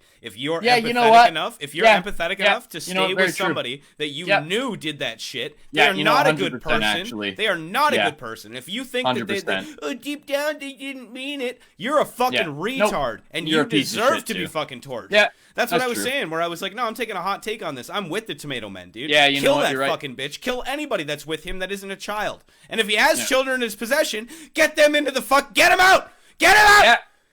Yeah. Get him out. That's not okay. Burn him. Burn her. Burn them all. Fucking pedophiles get no sympathy, and anybody who stands with them gets no sympathy. Fuck you all. Yeah, very true. Go She's Tomato just Man. as guilty as him, I'd say. Yeah, go Tomato sticking Man. by Dude. I love this because my hot take got swapped halfway through. You know what I'm saying? Oh, I here was we kind go. of against hot Tomato Men at the beginning. I'm with the burning Tomato Men now, dude. Burn them all down. All right. Fuck that shit. Well, Fuck yeah. I think you'll really be with me on this second one then. Woo! I'm hyped up. All Let's right. burn some fucking pedophiles, dude. So, It's got that this Bud one- Light lime energy. Oh yeah, it's pumping through my veins, dude. It's so delicious and easy to now drink. this guy's name was really weird. It was like, the way it was pronounced and whatever I saw was like, Leon Harley. Now Okay. it's spelled L. Hold on. Okay, no, it's an I. Okay, but Leon like Leon. No, IEUAN. Okay, what is it? IEU. IEUAN. Yep. Okay. And then Harley. HARLEY. Yeah. Maybe he's like Irish descent. Oh yeah. 'cause they Okay, spell I got words that. all I got that fucking for weird. sure. Then Hold on. there is Is he a bald white dude with a horrible goatee? Yep. Yeah. Yep. Okay, I got it. Let me get that image here. Lara's like, every time you say Tomato Man, I just laugh. And They are then, Tomato Men. so anyways, there's a few people in it. I don't know how popular the other people were amongst the All right. story, so I don't know how Yeah, they're no, it doesn't matter. show up. It's just for Fuck her. visual aid while we talk about them, you know. But either way, yeah. So I got anyways, the image this up, guy so we're good.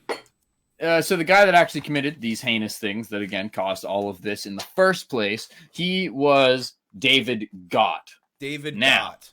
Now, David Gott was Okay. a 21-year-old. Oh.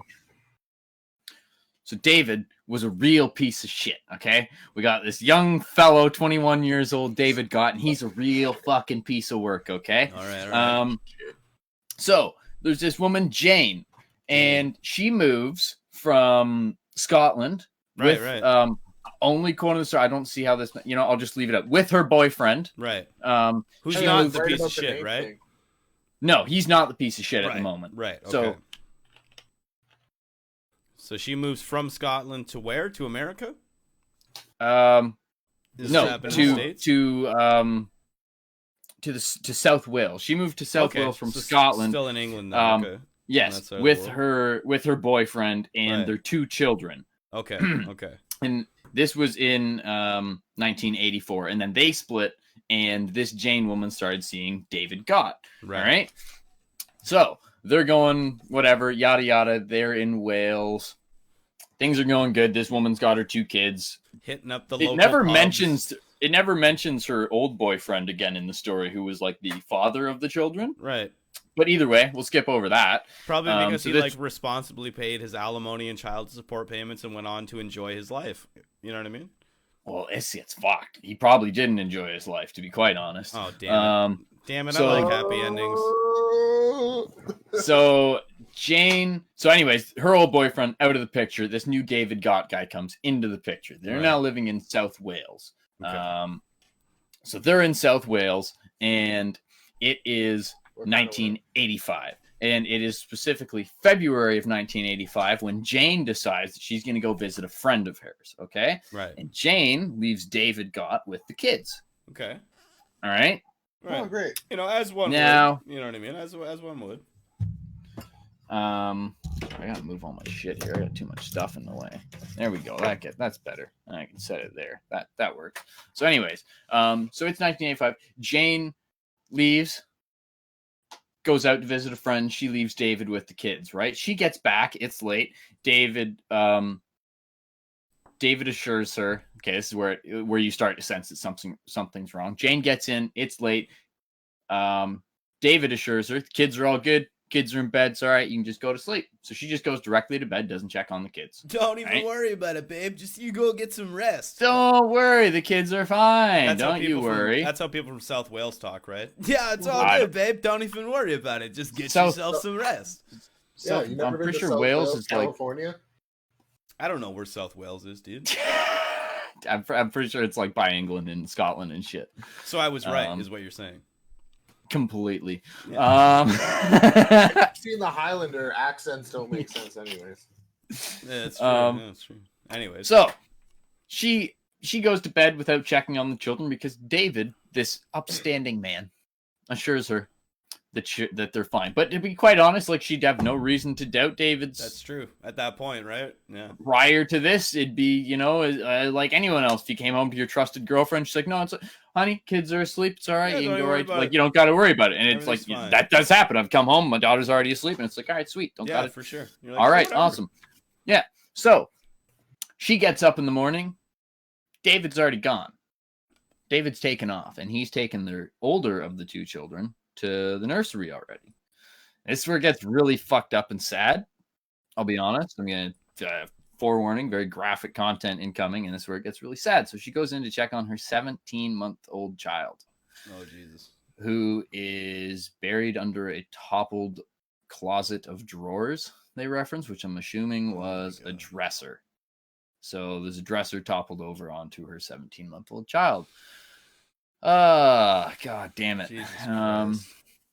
And like there's some really disturbing detail. Like it's I won't go in. Anyways, this woman was like super distraught, obviously, sure, and like, she just I completely guess fucking just like traumatized. sat there with her child for like an hour before she decided to like man. realize it was real and do anything about it. You know what I mean? Just kind of like that amount of shock.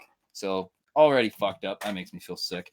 Yeah, that's like nauseating shit, dude. That's so gross. Don't worry. There's a turnaround in the end. Hey, I man, mean, as much as there can be in this type of story. Yeah, for sure. Now, an autopsy was done, and it had revealed a broken arm, a torn spleen, lacerated liver, as well as a fractured skull, along with burning and bruising on the feet, legs, and abdomen of the child. Holy shit, dude. Yeah. So this guy was like he fucking tortured the kid. Yeah, he literally so their estimation was he pretty much just beat the shit out of this child. Literally. Like in every fucking conceivable horrible way. Yeah. Holy fuck. What a fucking Jesus So Christ. Gotts denied all this. David Gotts decided to deny all this when it came time that they captured him and arrested him. And he said that the child simply got out of his cot and fell down some stairs. Oh, sure. Yeah, that's how he burned himself. Yeah. Yeah. So anyways, they concluded that all of this was bullshit, quite obviously, very simply. Yeah. They just threw his ass in jail for 30 years. Also kind of disturbing to me that it wasn't longer. I think just fucking kill him. Yeah. First of all, but I know it's like whales and shit, and they don't just do that. But I think 30 years is needed kill him more with a sword. It's whales. than that. Either way, dude, that's the decision of the huge proponent of the fucking of capital punishment. You know what I mean? Like I can't stress that enough. If you do there's certain things that are like they're acts against fucking humanity. You know what I mean? Like when you do a 17-month-old child, like what the fuck has that like? You have no place in society. Yeah, you have not even in jail. You know what I mean? Like you have no place, dude. You deserve to be fucking literally even executed. The people in jail, when they find out what you did, they're gonna kill you anyways. Yeah, exactly. Yeah, so let's just cut this short. Yeah, man. Let's just end the fucking process. Get the fuck rid of you. Save us all some tax money. Yeah, and no, dude. Capital punishment, 100%, dude. 100%. I fully endorse that. 100%. I'm with you on that. But so, anyways, this piece of shit denies it. Yada yada. Anyways, he gets sentenced for 30 years. He's then released in 2017. Of course. 2017. Very recently. He was released in 2017. He was 50 years old. Guess where he moves back to? Wales.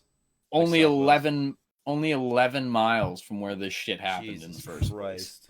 You don't decide to, you know what I mean? Like the fact that that's like, that happened, you'd probably just move fucking, across the country. Yeah, or to a different country. Try to start a new fucking life, maybe. No, anyways.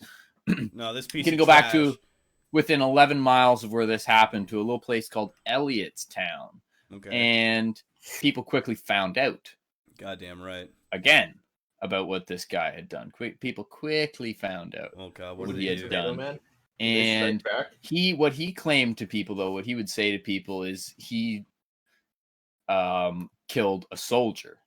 He said he killed a soldier, and then he had already done his time in prison for that, and that he just wanted to, whatever, go on with his life. Kind of thing. Yeah. Well, not gonna Nah, happen. Not nah. gonna happen. No, we're not buying your bullshit, Mr. fucking Yet again. Mr. Gott. Yet again, a nice neighbor. A good Samaritan. Another good Samaritan neighbor. Yeah, a good Samaritan. On the date of August 2nd, 2018. Right. This shit just happened like 2 years ago, dude. That's stupid recent. Like, yeah, like literally like 2 years ago. Months ago. Yeah. Anyways, so these two found out that this fellow on the screen here, this Ewan Harley or whatever, however the fuck it is. Ewan Harley or whatever the fuck you say his name. He found out he was only 23 years old, by the way. Right, he was only 23 years old. And his best buddy, David Osborne, who was 51 years old, one of his buddies, David Osborne, was 51 years old. And they decided that they didn't fucking like a man that brutally tortured and killed a fucking 17-month-old child. Yeah. So, as I mean, I'm sure everyone can agree with. Oh yes, and the fact that he was back out in society and living a life. No. Yeah. Don't sit well with most folk. No, not in the slightest. So, Sir fucking Ewan Harley, his neighbor, and his buddy David Osborne invited. And they introduced themselves. Like, hey, how's it going, man? Hey, how you doing? Hey, David Gotts, nice to meet you. Yeah, hey, how would you like to come over and watch some movies tonight? Oh, you like films? We love films. You like films? You like films? Dude. So this David. So you like Cheetos? We have so many Cheetos. Like, yeah, dude, that's the shit. Oh man, that's the shit. So yeah, so they invite him over, right? So David Osborne then invites him over to watch some movies. All right. So this is at David Osborne's place. Harley. The Harley fellow, Mr. Harley, was the one that kind of like orchestrated this. He's the puppeteer, the fucking. He's the puppeteer. He's the guy hiding. He's the one that's hiding behind the door as Mr. David Osborne invites him in. You know. Yeah, dude, so, anyways, he's the Chris Hansen of the. You know what I mean? yeah. Sitting behind the curtain and shit. Things will be different. Why don't you just go ahead and have a seat right there? He is literally Chris Hansen with a much different approach, though. Yes, much less legality. Yeah. See, Mr. Harley doesn't come at him with strong words and a strongly worded "sit down, please sit down." No. Harley comes at this sir with 150 stabs, while the man is still alive. Oh. That's so many stabs! And then a consecutive 26 after he had died. Oh! That's for a total of 176. He turned him into ground beef. He literally stabbed him 176 times. Oh my god. I love this man. I love this man. He cut off his fingertips. Okay. All right. I like it. And then his buddy Is this David all after he's dead? He cut his shit off? I'm pretty sure. I don't know. Oh, yeah. I think they did that. I hope so. I think that was to more or less like help not identify him. They're just like, oh, so they were trying to not get caught too. Yeah. I think so. Yeah, they were kind of nice. But I mean, you'll find out after. I mean, it was definitely set to fail from the very beginning. Oh, okay. So anyway, definitely set to fail from the very beginning. So this Harley fellow, as I said, Osborne invites him in. This Harley fellow jumps out, stabs him 150 times. I don't know how they deduced that that's while he was alive, but they decided that those 150 were the guy was still breathing and alive, and the 26 that followed after were after he died. So or whatever, yeah. Jesus. Yeah, I did it. So that David Osborne, the owner of the apartment that invited the fellow in, and his other buddy, Darren Eversham, who was 47 years old, then moved David Gott's body back to David's apartment. Like they just threw him back in his fucking apartment. Get the fuck out of here. Then stole his truck and just went and burned it. I don't know if that was just like you know what I mean? Fuck you, or like an extra fuck you. But anyways, maybe in their brain that was like part of destroying evidence or something. Yeah, I think it was a part of destroying evidence or some sort. Right. Wouldn't it have been better to have like taken the body and burned it with the car? Like I thought so too. Maybe they did. I don't know. Maybe I was a little fuzzy on that because they said they went back. They moved him back to his flat and took his car and set it on fire. So maybe they just kind of left out the lot of the they details, put him in the car. A lot of the details in those true crime things, from what I was reading too, are like they're pretty hard to ascertain. It seems like. Yeah. Details. So Details, baby, yeah, details, baby, details. Those, So anyways, yeah, they ain't there. But yeah, they took him back and stole his car and burned it and set it on fire. So this is where you decide, or this is where you'll see that this thing was set to fall apart from the very beginning. Right. Because it turns out that this Ewan Harley fellow is just an ambitious fellow. He just gets right to work, because before all of this happened, he had only found out prior to these events 20 minutes before all of this unraveled that this guy had done all this. So it was a very impromptu decision, like, you know what? That guy's going to die. So like, it was literally no, like, pre-course. There was no evaluating his decision. It was just like, that guy did that? Yeah. Oh, shit. Okay. One second, the camera died. I like this guy even more. Yeah, no, that's fine. Get your battery. Shit. I got to grab my battery. It'll be 2 seconds. That's a perfect frame for you to freeze on right there, too. That's so good.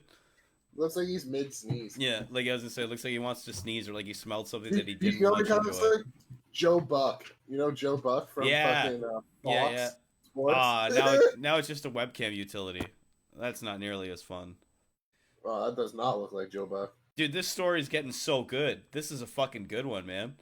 Holy shit, this is tasty. 150 times. How'd they find out? What'd you do to this guy? I stabbed him 150 times. I fucking counted it. Fucking shit around. God damn it. As I say, I know I heard something hit the ground there for sure.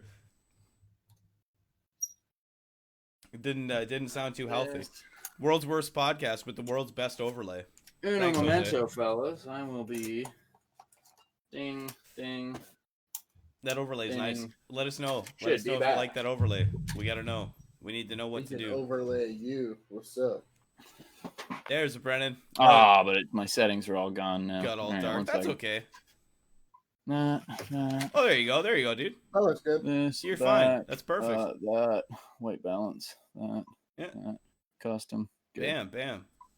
Good. All right. Right there. As I was saying. Right. Yeah. You left us on a fucking cliffhanger there, dog. Right. So this guy found out 20 minutes prior and just decided, fuck it. This guy's done. Right. So yeah, very spicy, get things done individual.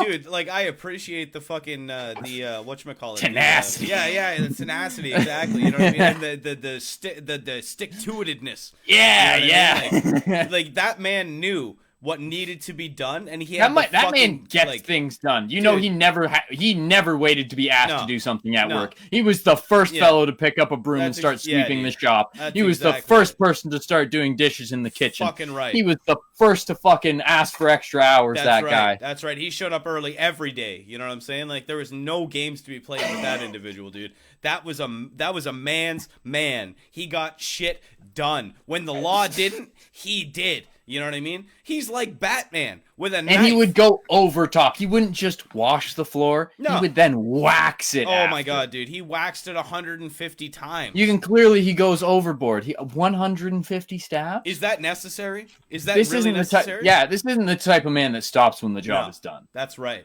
That's the man you want at your company, all right? Sorry, Jose, you're out, all right? This guy's in. That's who we need.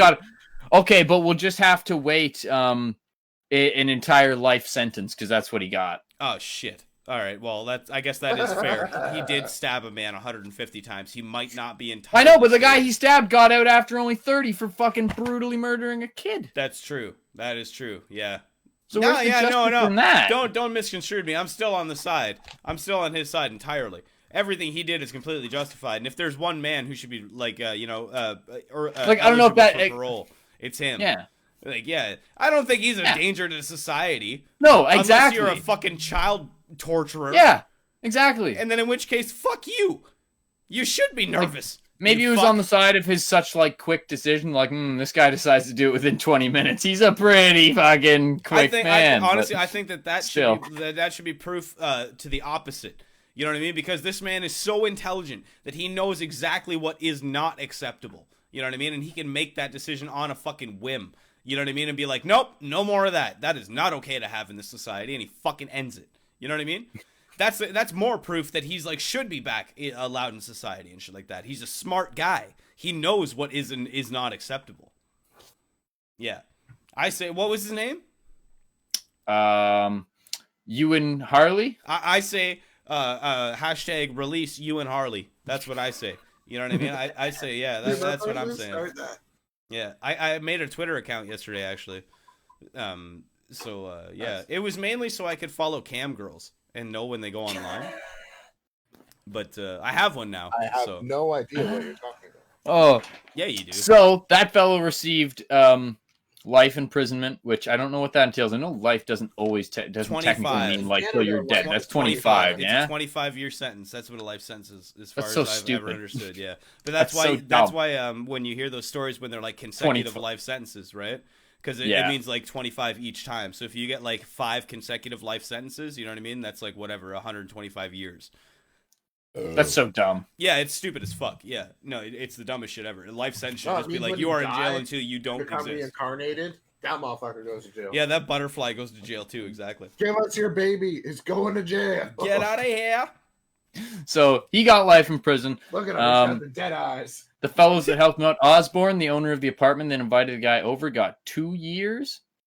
That's so reasonable. Yeah, the others were charged on murder. That is reasonable. Like if we're speaking just in terms of legalities, right? Yeah. Like they did murder a man. You know what I mean? Yeah. So like you do have to face some recourse to that. But your fucking murder that you committed was completely justified. Yeah. You know what I mean? Like the 2-year sentence, that seems like what they should all get. That seems reasonable to me. Like, you know what I mean? Because it's like I said earlier, it's like this man is not a danger to society. He doesn't have a longing to go out and stab other people 150 times. No. He killed this fucking piece of trash because he was a piece of trash who was not prosecuted properly by the fucking system. So he took it into his own hands to make sure shit got done. I'll do this one. I got it. I'll fucking do it. You know what I mean? And then the other dude power to somehow got 3 years and 6 months, actually, even though as far as I know, the other guy was only involved after the murder had happened. He just helped move the guy and then burn the car. So I might be mistaken. Got 3 years, 6 months. I might be mistaken about this, but I've heard a lot of times in a lot of cases of murders and shit like that, it's actually worse to help dispose and to conceal the crime than it is to commit the crime. You know what I mean? Because like it's more like legally negligent to help somebody, like, you know what I mean, with their crime and shit like that than it is to actually just like, because like arguably what this guy did could be argued as a crime of passion. Yeah, you know what I mean? Because there was no foresight. There was no foresight to his crime. He literally just like woke up, like, or sorry, you know what I mean, heard about this shit and was like, "Yo, fuck that dude. Rage time. Fuck that guy. Get him over here right now." You know what I mean? Like, get him now. Get him now. Get him over here right now. Yeah. And his buddies are like, "Why? What are you gonna do?" He's now, like, "Don't even David. worry. Don't even worry about it, dude. Don't even worry, Dave. Just fucking get him over." You know what I'm saying? And he's like, "Why, man? You sounded kind of crazy." He's like, "Yeah, am I? Am I sounding a little crazy? Do I sound a little fucking crazy? Get him over here. Get him over." And you know what I mean? So he's just like, yeah, and then he gets him over and he fucking Get him over. stabs the living goddamn shit out of him. I like it, dude. Times. I like it. That's 2 out of 2, Brennan, where like yours are just fucking like your guys are justified as a motherfucker, dude. I like yours. These are good. Yeah, Mine's were just like mine's were monsters. You know what I mean? Like just completely abhorrent. Yours are like, yeah, all right. Fucking these guys are okay. I like it. I like your happy endings. This one is super justified, and you can watch this one. You can literally watch. You got a video? This one happen. We probably cannot show it ourselves. Oh, is it? But y'all can watch along with it. Is it bad? It's really bad, but y'all can watch along. Okay. Well, yeah. Okay, so yeah, just tell them what to look up then. Is there an image that I can look up for a little companion kind of thing? Gary Plauche. So Gary Plauche. How do you spell it? P-L-A... It automatically popped up for me. P-L-A-U... Yeah, Plauche. Plauche, yes. Okay, yeah, I see that. It's a 32-second clip. Yeah, no, don't. I'm not going to play that. I'm not going to play that. Don't worry about that. So the actual one... I'm just going image searches. You know what I'm saying? So if we look on YouTube... You're right. This... Should I share the link in the... Don't share anything. Don't share anything. Just tell them what to search, and if they want to do it on their own, that is their own conviction. At this point, we didn't supply anything. Put it in our group chat so I can click it. On Discord. Yeah, on Discord. Yeah. I can't watch it because it'll you know what I mean. I'm streaming my internet browser, so if I open that, so yeah, just either describe it or something. I think I've seen this. But yeah, because we don't want to do any kind of terms of service break or any of that shit. Yeah, no. So I found a world star. Well, actually, you know what? I can link it to the Discord, and I won't stream the internet until the video's done, and then I'll go back to it afterwards because I would like to. Well, you know what? We'll watch this at the end because the whole story leads up to the end, and that's when it happens. Okay. Leave the picture up for now, and we'll watch that at the end. Yeah, but there's a specific point in which I was gonna say we can just scan through it. Okay, so yeah, so I just have the. I still got mine. Mine's pretty I long. searched his name, and I just have like the Google images up of him. So go ahead, Brennan. We've got I'll try to motor through this shit. We're at an hour 40. Fuck. I guess Jared's in a bit of a rush to get his shit. But so it is 19. It's 1984, and I don't want to start there actually. I will start there. So it's 1984. Jeff Doucette, who was 25 years old, was fucking shot right in the head on live news. Oh Jesus! So holy fuck! What had happened? What had unfolded here? So this guy was shot in an airport, right in the head, in front of news cameras, all captured, right on fucking plain television. And, what was that name again? For anybody that wants to look it up, Jeff Doucette. Doucette. How do you spell that? I think that's. Let me double check. I think that was it. Yeah, Jeff and then Doucette, Dous or CET. There we Jeff go. Doucette. There we go. So yeah, if anybody wants to look that up, that's what he's talking about. There you go. So, Gary Plouch's 11-year-old son, Jody, was taking karate lessons from this Sir Jeff Doucette, which there was some abuse going on in the karate class. Yeah. No, not martial arts. God damn it! So What is 11-year-old man? Kids get 11-year-old everywhere. So 11-year-old Jody was having a bad time with this Jeff Doucette guy, who was his karate teacher. Again, Jody was 11 years old, and there was abuse that had been happening for at least 1 year. God damn it! And someone kind of noticed. I think it was Gary's brother. I'd kind of pointed out like he didn't really trust or like the relationship that this kid had with like his karate teacher. Like something was fucking weird stuff or whatever. Like he'd like teach him like driving and shit, or like just weird things, right? But the kid didn't think anything of it. The kid's young and naive, right? Like the kid doesn't realize these things. And anyway, so it was February 19th of 1984, and Jeff, the karate teacher, comes and picks up Jody, and they're gonna just go out and do some shit for a bit, whatever. I don't know if they had a class, yada yada. It's 9 a.m. Several hours pass. The mother's like, "Hey, what the fuck? Where's my son?" Right? What the shit? So, anyways, 9 days go by. This kid hasn't been by. God. 9 days later, Jody and Jeff are found in the Samoa Hotel in Anaheim, California. Man. Jody was taken to hospital immediately after, like, because this was a kidnapping, right? Like, at that point, it had been, like, kidnapping. They were searching for these people. They found him 9 days later. Jody, the little kid, was taken to hospital, and Jeff was taken and arrested. Okay. They administered, like, a rape kit to Jody immediately, and it came back positive. And they found traces of semen and all this other stuff, and there was like clearly signs of abuse and stuff like that. So after that, and after the analysis was done, Jody was flown back home to Louisiana the next day, where his family was waiting. His dad, Gary Plouch, and his mother were waiting. Gary and the mother were divorced, like they weren't together, but obviously they were together. They were waiting at the airport for their son together. Right. He got back. Jody denied any assault at first because it's 11-year-old fucking kid and he doesn't know what to do, but they like told him, they're like, look, like we kind of fucking know, like, can you just like, because the kit and the testing and stuff and everything, like already verified everything. We know you don't have to, right? Because the kid didn't want to admit it either, because like there's a whole interview with this guy now, And like, yeah, he details the whole thing, and it was fucked up. Like, it was happening for a Jesus long Christ. time. That's like, fucked, it was man. really fucked up. But like, being an 11-year-old kid, he didn't know how to like tell anyone. How do you like He was verbalize that? Like, you know what I mean? Yeah. So like, fucking heart goes out to anyone that had ever had to deal with abuse like that. That's absolutely fucked. I can't even begin to think of like you know what I mean? Like I can't, I don't even know if I can empathize with that. You know what I mean? Like, obviously, like, I feel fucking atrocious, but like, I don't even know what that would like. Good God, man! Like, to have something that, like, especially somebody like that, like, because I did martial arts, right? And like, my dad left when I was very young and shit like that. So like, sensei and shit like that was like very much a father figure to me. You know what I mean? So like, I don't know if it's similar in that situation, but to have somebody like that you trust so fully, you know what I mean? Like, just fucking betray that, you know what I mean? In like that kind of a fucking severe aspect, like, holy shit, man! Like.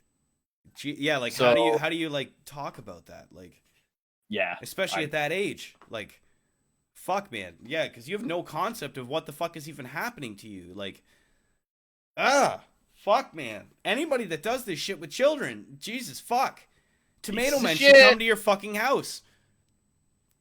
Tomato Man.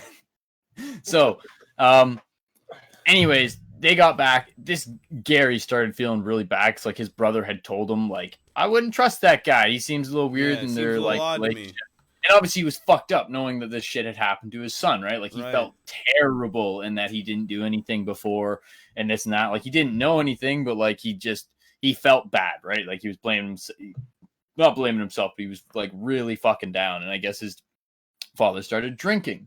Okay. His father started drinking a lot, and that's almost fucking good because of this drinking, Gary was out at a bar one night. Right. And Gary was drinking quite obviously at this bar. And it was March 16th of 1984 when a bartender... A lot of shit happens in 1984. Yeah, I was going to say, what the fuck is with 84? Even a lot of my shit was like happening in that time too. Yeah. So anyways, it was March 16th, 1984 when he was in a bar drinking. Gary was in a bar drinking, and he heard a bartender over talking with a WBRZ TV television crew member, right, about this Sir Jeff Doucette being transported back to the airport at 9:08 p.m. that night to the Baton Rouge Metropolitan Airport. So Gary quickly overheard that and was like, "Holy fuck!" He's like, "Well then." Yeah. Got in his car, ripped to this motherfucking airport as quickly as he could. Isn't that just convenient? Isn't that just convenient that he heard that? Mm-hmm. Isn't that actually crazy? He heard a bartender talking to this guy being like, so fucked, dude. That Jeff Doucette character who ended up kidnapping. Yeah, he's coming in through the airport tonight. We're there to... You know, he's catching that flight at fucking, 9:08, right? They're transporting 9:08. Isn't that crazy? It's only 8:20 right now. You could totally make it. Like Jesus. Guys, I think we went offline. Oh, no.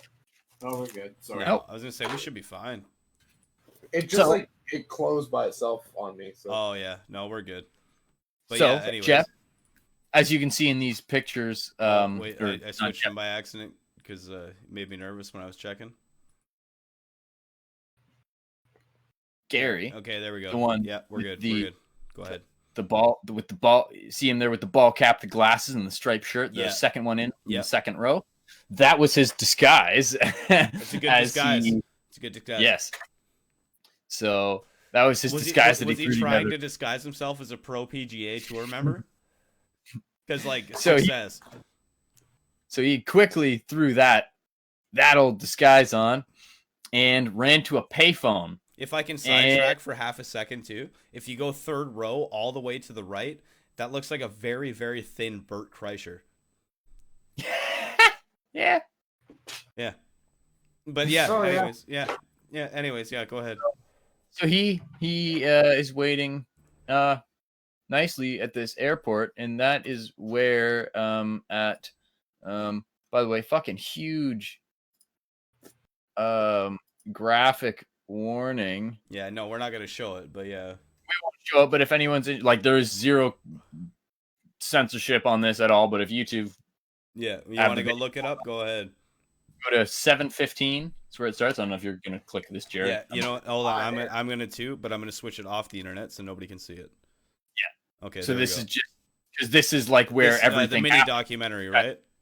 Yeah. At what? How long? Sorry.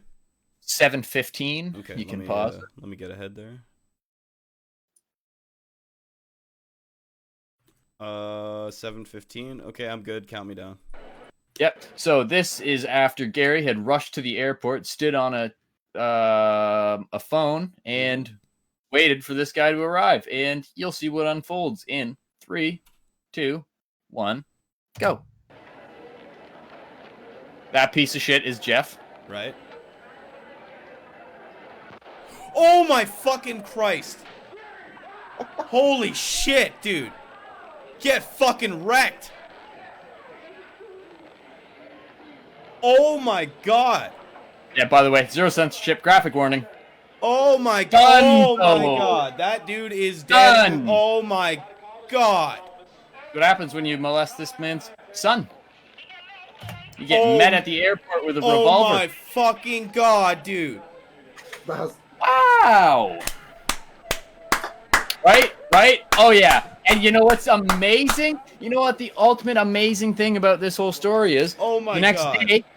The next day, Gary was out on a $100,000 bond posted by a friend because the judge felt that Gary was not a threat to society and he justified the killing. Oh yes! Oh dude, a real. Oh, I love that story. That dude, Ain't that a happy one at the end? That dude literally got his fucking side of his head exploded out of it. There was nothing. Yep. Oh yeah. Bang! Fuck. Yes, dude. That was. Oh yeah. That dude literally just sitting there waiting on the phone, dude. Just fucking waiting. And he's like, and I guess he was actually on the phone with his friend, and he was like fucking like shaking and like almost crying with his buddy. He's like, "Man, I don't know what I'm gonna do. I don't know what I'm gonna do." Oh shit! He's there. Bang! Boom! Oh god damn! Hangs up the phone.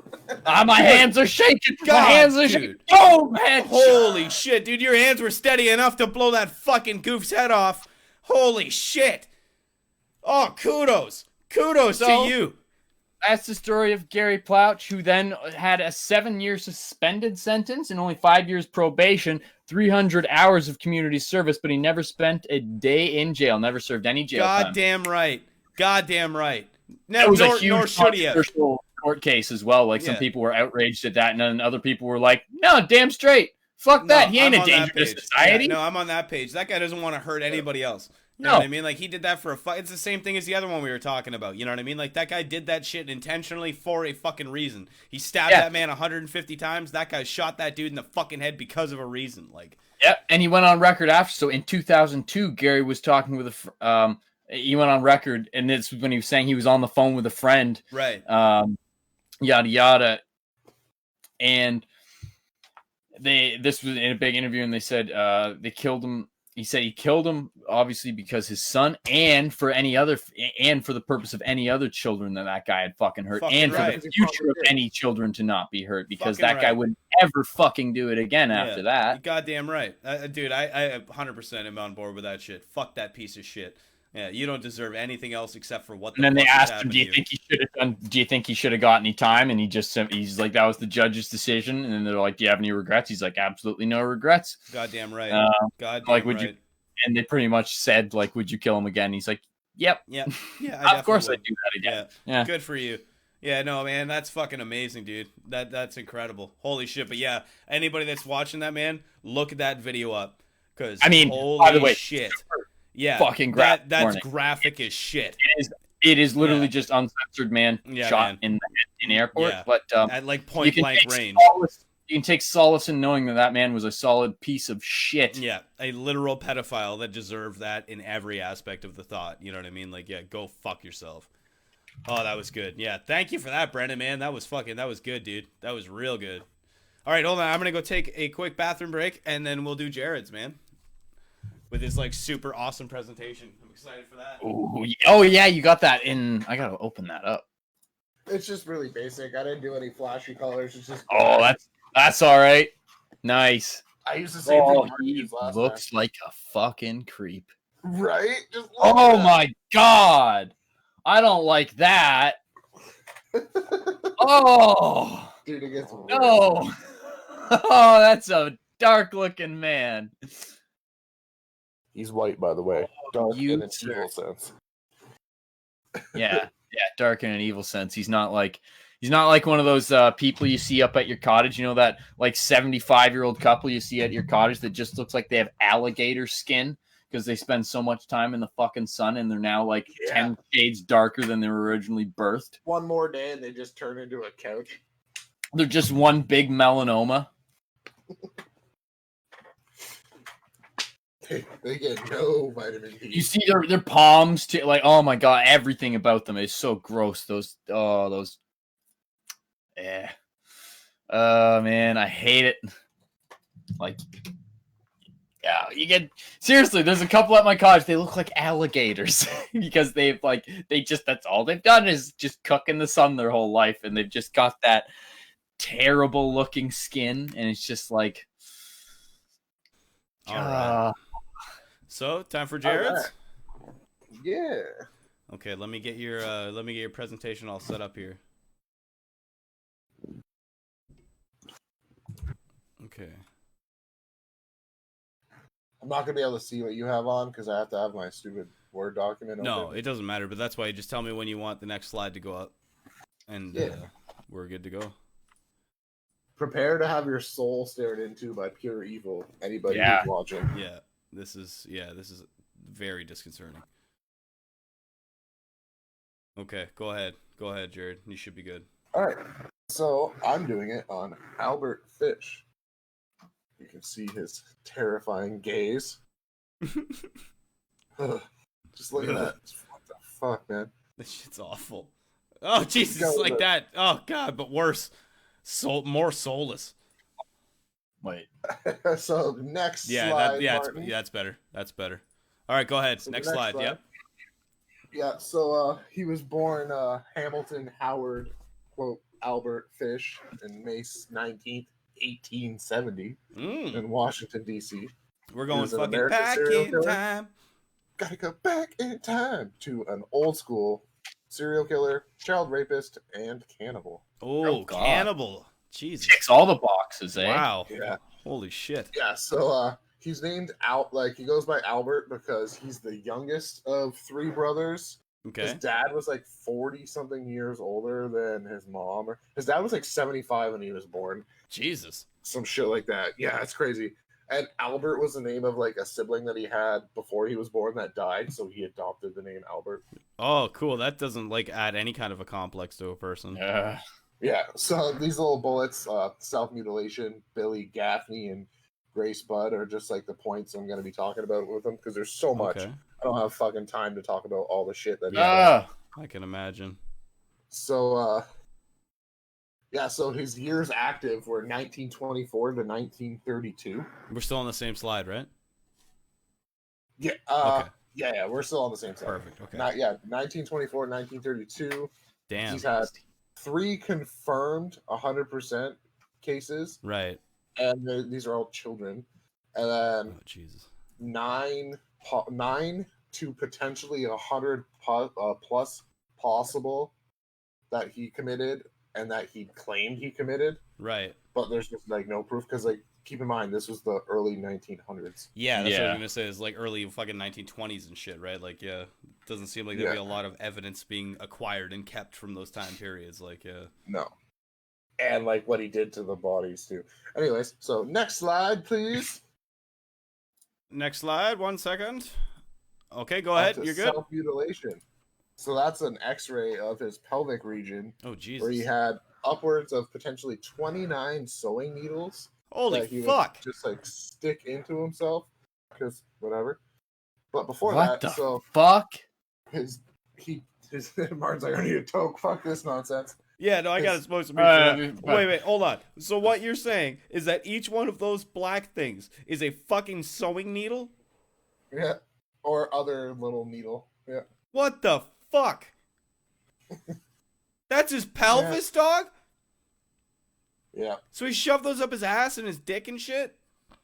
Just into him. Ugh. Yeah.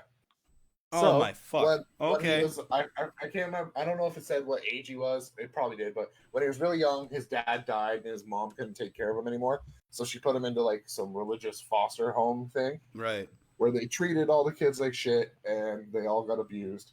And then by age 9 is when he said he started to enjoy the abuse and Oh enjoy the Jesus pain. Christ. Oh fuck. Oh god. And then, That's not good. Sign Yeah, number 1. That's a bad sign. Bad and sign. then It's just like a when your little bit later, Rottweiler bites you, you know what I mean? Now it's just got a taste for blood. Yeah, when What the boy is- starts grinning as you hit him, stop hitting him. Mm-mm. It's not It working. ain't working. It ain't working no more. It's gotta just stop. for no. You gotta stop. So around when he was 10, his mom got a good job where she could afford to take care of him, so she took him back out. And then He's too fucked. The damage was Yeah, done. It's over. yes, they moved to New York. No. They moved to New York from Washington, where they're originally from. And it says at age 12, he started a gay relationship with a telegraph boy. I don't know what that means, but that's what they said. That's what they say. And where this other telegraph boy would teach him or taught him things that he started to like, which urolagnia, which is drinking like urine, Oh Jesus. and coprophagia, which is eating shit. Oh. So they started doing like that, like Oh Jesus pissing in each Christ. other's mouths, eating shit. Yeah, at the age of 12, he started to do this kind of What shit. the f- Oh my God. Jesus fucking Christ. Yeah. And there's so much shit that happened in between, so I'm just gonna skip over to when he was closer to more active as like an actual killer and stuff. Sure, yeah. But there's So- like more compounding shit that just leads to him being fucked. Yeah, no kidding, Yeah. eh? Like that's Oh my Lee. God. In 1917 is when he started to self-harm himself with at least 29 needles. He had a nail-studded paddle that he would hit himself with and get his Oh. like gay partners to beat him with. Jesus Like he Christ. would get like male prostitutes and then be like, beat me with this, and most of the time they're like, fuck this, and they'd leave. Oh my God, dude. What And the fuck? as you can see, it says wall doused in lighter fluid. Yeah, I was gonna With- ask you Yeah. about that. Yeah. Lovely. Dick into his ass and then light it. Wait, what? So he would douse wool in lighter fluid, put it in his asshole, and light it on fire to burn Like a the little, inside of his ass. Light it little on fire human- while it was in his little- asshole? little human Yeah. dynamite, little fuse up his. All right, so like me having sex with my fleshlight is definitely not that deep. No, dude, I think you're looking pretty good at this Yeah, point. I'm normal, Yeah, dude. dude. I'm totally good. okay. Hey, Justine joined in just in time to hear about this piece of shit. Oh, Justine, I miss Jesus you. Christ. Oh, well, I miss you too, Justine. We all miss you. Actually, she's supposed to be coming here next week, I think. So. that's Oh, cool. really? Oh, nice, think dude. so. That's awesome. Love you, Justine. Next slide, Martin. Next slide. 1 second. Go ahead, my friend. All right, so Billy Gaffney happens before Grace Budd,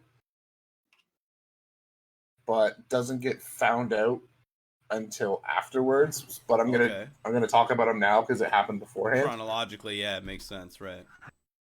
So February 11th, 1927, Billy Gaffney was playing with his two friends, Billy Beaton and Billy Beaton's older brother, who was unnamed. I hope his name was also Billy something. and then Billy Beaton. Billy Beaton 2.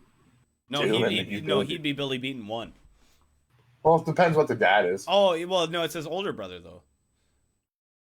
True. Yeah, but Oh, what if yeah, if the dad is was Billy also Beaton? Billy Beaton. Yeah, I see what you're saying. Yeah, that's a lot of Billy So Beatons. they're playing in the hallway of their apartment building, Right. and then the older brother returns into the apartment for whatever reason, and that's when the two young boys disappear and nobody can find them for a while. No shit. Later that day, they find little Billy Beaton on the roof. He's alive. He's not dead. Okay.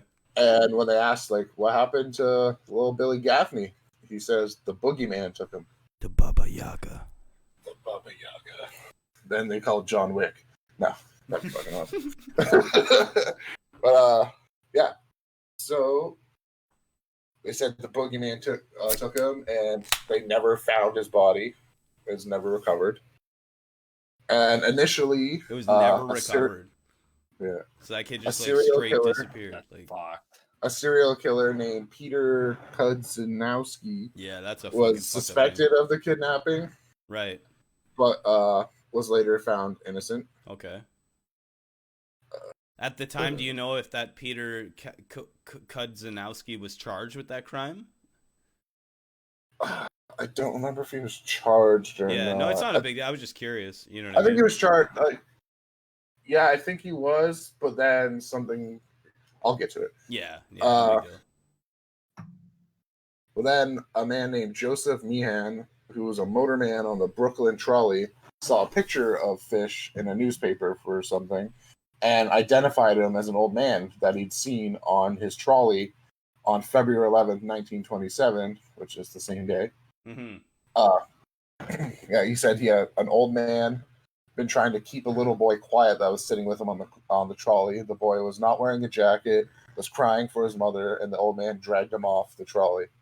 Beaton's description of the boogeyman matched Fish, and police matched the description of the child to Gaffney. Detectives of Manhattan's Missing Persons Bureau were able to establish that Fish was employed as a house painter by a company, and while that kid disappeared, he was working just only a few miles away. Right. So then that's all they had at the time. And then jump forward to when he gets caught for something else and he's giving all these letters to his attorney. He gives a letter to the attorney about this killing, which you can see on the next slide. I just copied it from fucking Wikipedia. Next slide. Yep, we're good. Yeah. I guess I could read it off, but yeah, go for it. Whatever you want, even whatever you want to highlight. You know what I mean? It's up there on the screen just for anybody who wants it anyway. So yeah, so this is just what his account of what happened to the boy. Right. I'll just read it. He's like, I brought him to the Riker Ave dumps. There's a house that stands alone, not far from where I took him. I took the G boy there. This is really fucked up. Just like heads up. Yeah, no, that's. I think everything we've gone through tonight has been a little bit fucked up. You know what I mean? Like, so if it's not been very apparent, none of the shit that we're talking about is supported by any of us. We think that all of these people are fucking complete bags of human trash, man. We don't support anything that has been talked about tonight. We don't condone it. We think it's interesting. You know what I mean? And it's something to be discussed, because if these things aren't discussed, then they're forgotten. And if they're forgotten, they're repeated. You know what I mean? It's very important, especially in my aspect anyways, as far as I'm concerned, in things in history. If we don't talk about them, things in history are forgotten, and then it happens again.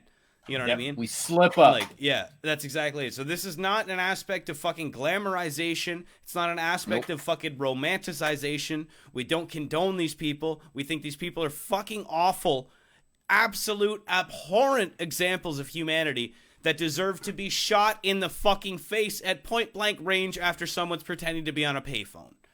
You know what I'm saying? Like, so yeah, that should be voted. So yeah, go ahead, Jared. All right, so he says, I took the G-boy there, stripped him naked and ties his hands and feet and gagged him with a piece of dirty rag I picked out of the dump. Then I burned his clothes, threw his shoes in the dump. Then I walked back and took trolley to 59th Street at 2 a.m. and walked home from there. The next day at about 2 p.m., I took tools, a good heavy cat of nine tails, which is like a fucking sex whip, that he made homemade by cutting a belt in half and making slits out of the leather. I whipped his bare behind till blood ran from his legs. I cut off his ears, his nose, slit his mouth from ear to ear, Jesus Christ. Gouged his eyes. He was dead then. I stuck the knife in his belly and held my mouth to his body and drank his blood. So yeah, this guy's fucking insane. Like, Jesus H. Christ. Yeah, I've heard terrible. I've heard of this Albert Fish before. I knew he was a super fucked up, but like, I had never heard of this. I'd never even heard the name before. So like, all of this is. I discovered him because there's a book called the A to Z Encyclopedia of Serial Killers. Yeah, and he was definitely one of the most interesting ones in that book. Oh, dude, this is insane. Like that, the picture of the X-ray. I was like flipping through the book and I saw that and I was like, what the fuck is this? And that's why I read it. Like, I gotta read this story. Yeah, so he drinks his blood because he's fucking psycho vampire. Yeah. Oh my Then god. I cut him up. I had a grip with me. I don't know what that means, but I think it's like some sort of like bag or something. He's like, I Yeah. put his nose, eyes, and a few slices of his belly in the grip. Yeah, it's got to be like a bag or something. Yeah. That I cut him through the middle of his body, just below his belly button, Oh. then through his legs, about 2 inches below his behind. I put this in my grip with a lot of paper. I cut the head off, the feet, the arms. I put them in sacks weighed with stones, tied the ends, and threw them into the pools of slimy water you'll see along the road going to North Beach. Jesus Water's about fuck. 3 to 4 feet deep. Yeah. They sank at once. I came home with my meat. I had the front of his body. I came liked best. home with my meat. Yeah. Jesus fuck. Yeah. Oh my Christ, dude. Man. Holy fuck. This guy's This is Something. This is next level shit. Like, something. Yeah. holy He fuck. says, All right, keep this going, part's Jared. fucked. He's like, his monkey. I don't. This is fucked. His monkey and peewees. His and a his nice, monkey is his penis, and his peewee is his testicles. Yes. And a nice little fat behind to roast in the oven and eat. I made a stew of his ears, Oh nose, my fucking pieces Christ. of his face and belly. I put onions, carrots, turnip, celery, salt, and All right. pepper. It was good. Brendan, It was it's like, good. wait, All right, how you do know I get what? this You know what recipe? though? Yeah. You know what? I have to interject just from somebody who cooked for like 14 years professionally. Oh my god. His decision of Mirepoix is very high level. You know what I mean? Like, he made a good choice with that. I'm not gonna lie, man. Putting the onions, carrots, turnip, celery, salt, and pepper, that's a good choice for any base. Any base. Human, chicken, beef, whatever it is. That's a good choice. So kudos to that. I'll give him credit where credit is due. Go ahead, Jared. Then I split the cheeks of his behind open, cut off his, washed them, put strips of bacon. Well, at least he washed them. On each. Yeah, I put Oh strips my of God. bacon on each Oh of his my cheeks Christ. of his behind. So he bacon wrapped this kid's butt. Yeah, his And fucking ass cooked it. cheeks. Then I picked 4 onions, and when meat had roasted for about a quarter hour, I poured about a pint of water for gravy and put it in the onions. Ugh. Yeah, he's just Holy super shit. description of how he Yeah. fucking cooked the kid. Like, this guy went like Hannibal Lecter shit. Like, But I'm just gonna skip to I never ate any roast turkey that tasted half as good as this sweet little fat behind it. oh my I ate every God. every bit of meat in about 4 days. His little monkey was sweet as a nut, but his peewees I could not chew. I Oh, threw them in the Jesus. toilet. Like, the fuck? Oh my What God. the fuck? Oh my fucking Yeah. God, dude. Holy shit. Yeah. Like, And there's like I don't even know, man. I don't even know what to say to that. Usually I got like some kind of a joke. Literally some of the worst shit of I made fire. a fucking Mirepoix joke. You know what I mean? About his base choice of ingredients. I got nothing for this. There's another note that I can that I'm going to read afterwards. Oh, please. Okay. So next on slide. to the next slide, we're on the case of Grace Budd. Yeah, we're good. Go ahead. So May 25th, 1928, he saw a classified advertisement for an 18-year-old boy seeking work. A boy named Edward Budd. Mm-hmm. And on May 28th, 3 days later, he met him, and that's when he decided he would be his next victim, which he's quite a bit older than his usual victims, which are children. Yeah, This I was guy's gonna 18. say. Now he's stepping it up. Isn't there isn't there So usually a trend with that though? You know what I mean? With like these kind of like serial murderers and shit like that, where they kind of like build up and up and up. You know what I mean? Like they always start with like Sometimes, younger. Well, if they don't get caught or whatever, you know what I mean, and shit like that. Yeah. But like, yeah, I've seen that a lot in a lot of these Yeah, cases 100%. where it's like, yeah, they'll start with like, you know, children, work their way up to like a teenager and then a young adult and blah blah blah. Or Yeah, I 'cause, find like- it's gonna be like older people at first. It'll just be like 70-year-olds and like 80-year-olds and stuff. They you know, prey on right? the weak first. Yeah, and it then definitely. they Yeah, pop- maybe it's just a thing of the week. Then you know what I mean? Yeah. Like they And then know they're like, oh, exactly I can like who overpower they these can fuck people. over and like easily Yeah. take advantage of and shit. Yeah. That's crazy shit. So at this That's point, fucked. he was 58 years old. Ew. He was 58. So yeah. So he was 57 when he killed that kid. Holy shit, when dude. he He's like an killed old ass Billy. man. Yeah, he's an old man when he starts doing all this shit. Jesus. There's a lot of stuff from the in between, but like I could have just went on forever. These are the two most Yeah. like fucked up ones. That's why I want to talk about them. For sure, for sure. So yeah, he was. Let's see, I lost my spot. I think. Okay, so he met with Edward and decided, yeah, this guy's going to be my next victim. Right. And he promised to hire him and his friend Willie and said he would send for them in a few days. He never showed up or like sent for them. So, but eventually they got a letter just a few days later, saying he's going to set up a future date. He returned For a job. That's when he met. Yeah, for a job. And when he returned and met them again, that's when he met Grace, Edward's sister, who I believe was 11. Oh, Jesus Christ. And that's when he decided, instead of Edward, Grace was his. Oh, my God. And he convinced their family that his niece was having a birthday party and that he could bring, like, play with the other kids. And for whatever reason, this guy they just met was like, never provided real work. He was just like, that was the first thing he did was totally come to my niece's birthday. They're like, yeah, sure. So he takes her, and that's when she was never seen again after that. Jesus. They go to this party, and then he wanders off with her. He just steals her. So let's see.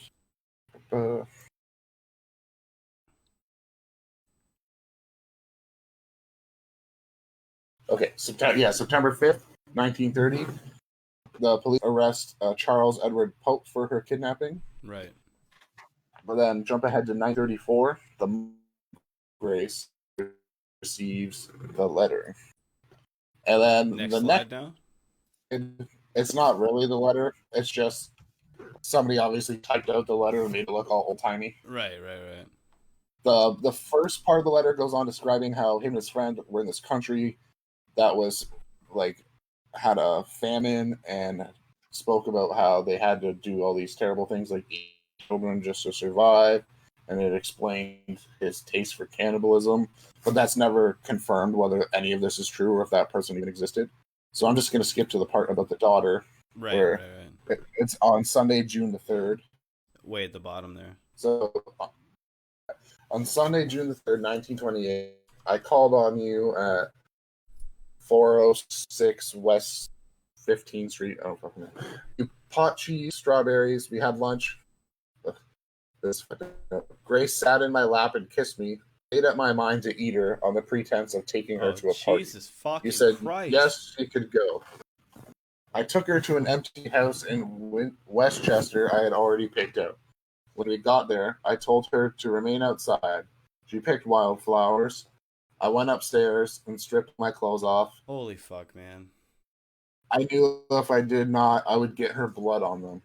When all was ready, I went to the window and called her. Remember, this is what he wrote, handwritten in a note and sent to this lady's mom. Yeah. This is just transcribed, yeah. Then I hid in the closet into the room. When she saw me all naked, she began to cry and tried to run downstairs. I grabbed her and she said she would tell her mama. Ugh.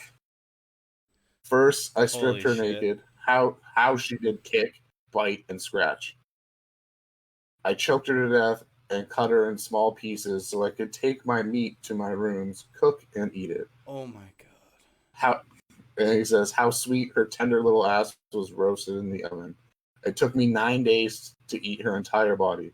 And he says, this is the insurance part where he's like, but don't worry, I did not fuck her though. However, I could have, had I wished. She died a virgin.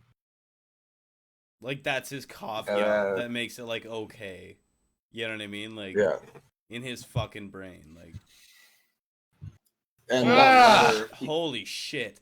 That letter, the, like, little thing, like, you know how they put those, like, fucking stampy things on letters back in the day? Yeah. He used, like, a very specific one, which eventually led back to him, and that's how they caught him. Holy fuck, man. And then that's when he gave all these crazy other notes to his attorney, and that's when they found out about the Billy, what's his name, Guffney? Yeah, I think that's, yeah. But yeah, that's how they like ended up getting back onto that one. Yeah. Yeah, so he But sent holy that fuck. letter. When So did he send then- that letter? So what happened after He the letter? sent Then? it. So he sent it in 1934. And if you go to the next slide, Yeah, we're good. oh Go yeah, ahead. it's the arrest. The letter in specific postage use eventually led to his arrest on March 5th, 1935. The trial for the murder of Grace Budd starts. It lasted 10 days. In those 10 days, he was at what prison was he at? Sing Sing Correctional Facility. It's in New York. Okay. The state of New York, just like a few miles outside of the city, north of the city, or something like Right. that. She speak the mother of Billy Guffney. Yes, wanted to speak to him to confirm that he was the one that actually killed her son. Right. Like just for like a And then- closure thing, I guess. Right.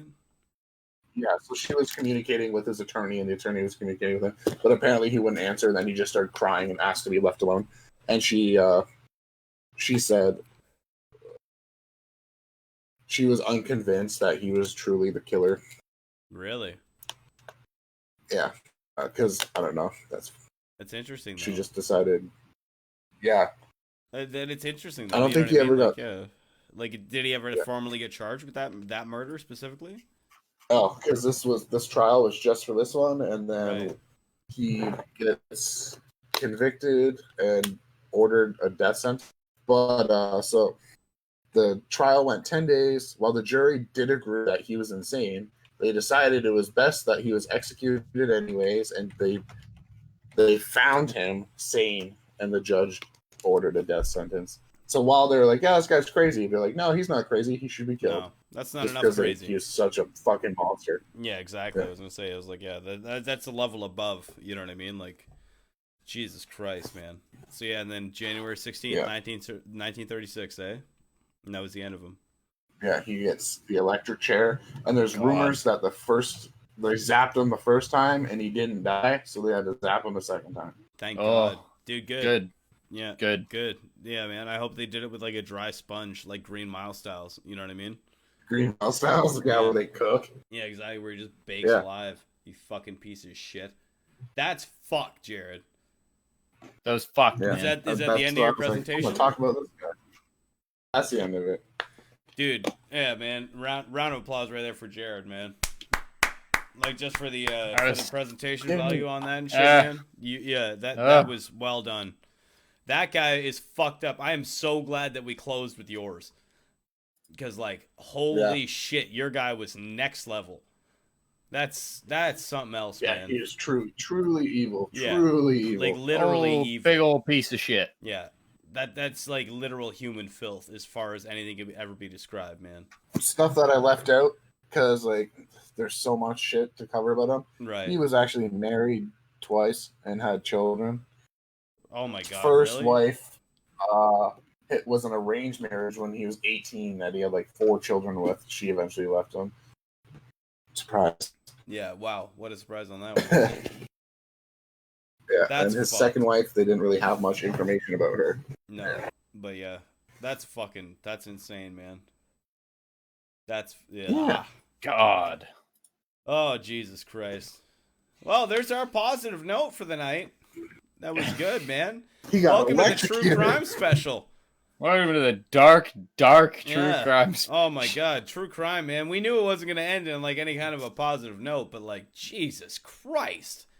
Holy fuck, The most man. positive note we could have ended on was if we ended with Brendan's where the guy got shot in the fucking dome. Yeah, literally. You know what I mean? Yeah, the Brennans were the best, man, because each one of yours that you picked, they all had a happy ending. Happy essentially. ending. Yeah. You know, like, there was justice served, as far as I'm concerned, in each one of those, and I like can that you always went- appreciate that. The vigilante route. That was a good one. Yeah, I like that. Yeah, too, like man. the revenge Yeah. vigilante. We all killer. kind of was took good. a different route. Yeah, I like man, that. that was nice. We Local, all had our, like, our all own little Canadian. themes. Brandon Yeah, I was did both like vigilante. Canadiana. And I was like, I'm gonna pick the most evil guy that I know about. Yeah, for you the just villain. picked a big Yeah, fucking you one. just picked up like You the did most Canadian. fucked up guy. Yeah, like Jesus Christ. Yeah, that was fun, man. That was a good episode. That was good. That was it, man. Well, there we go. Dark We've been and going good. for like 2.5. I think we should call it here. Yeah, we did. Yeah, we did I got quite a the bit heads out today. anyways. Yeah, that was a good podcast, man. Well, there Hell we go, yeah. boys. It World's was. Worst Podcast, number 18, True Crime Special, in the fucking bag. Thank you to anybody who joined Tune us, in and next thank you week to for number anybody who's still 19. out there. Anybody who's out there still, man, share the shit around. Get it to your friends. Hey, Show it yeah. around, man.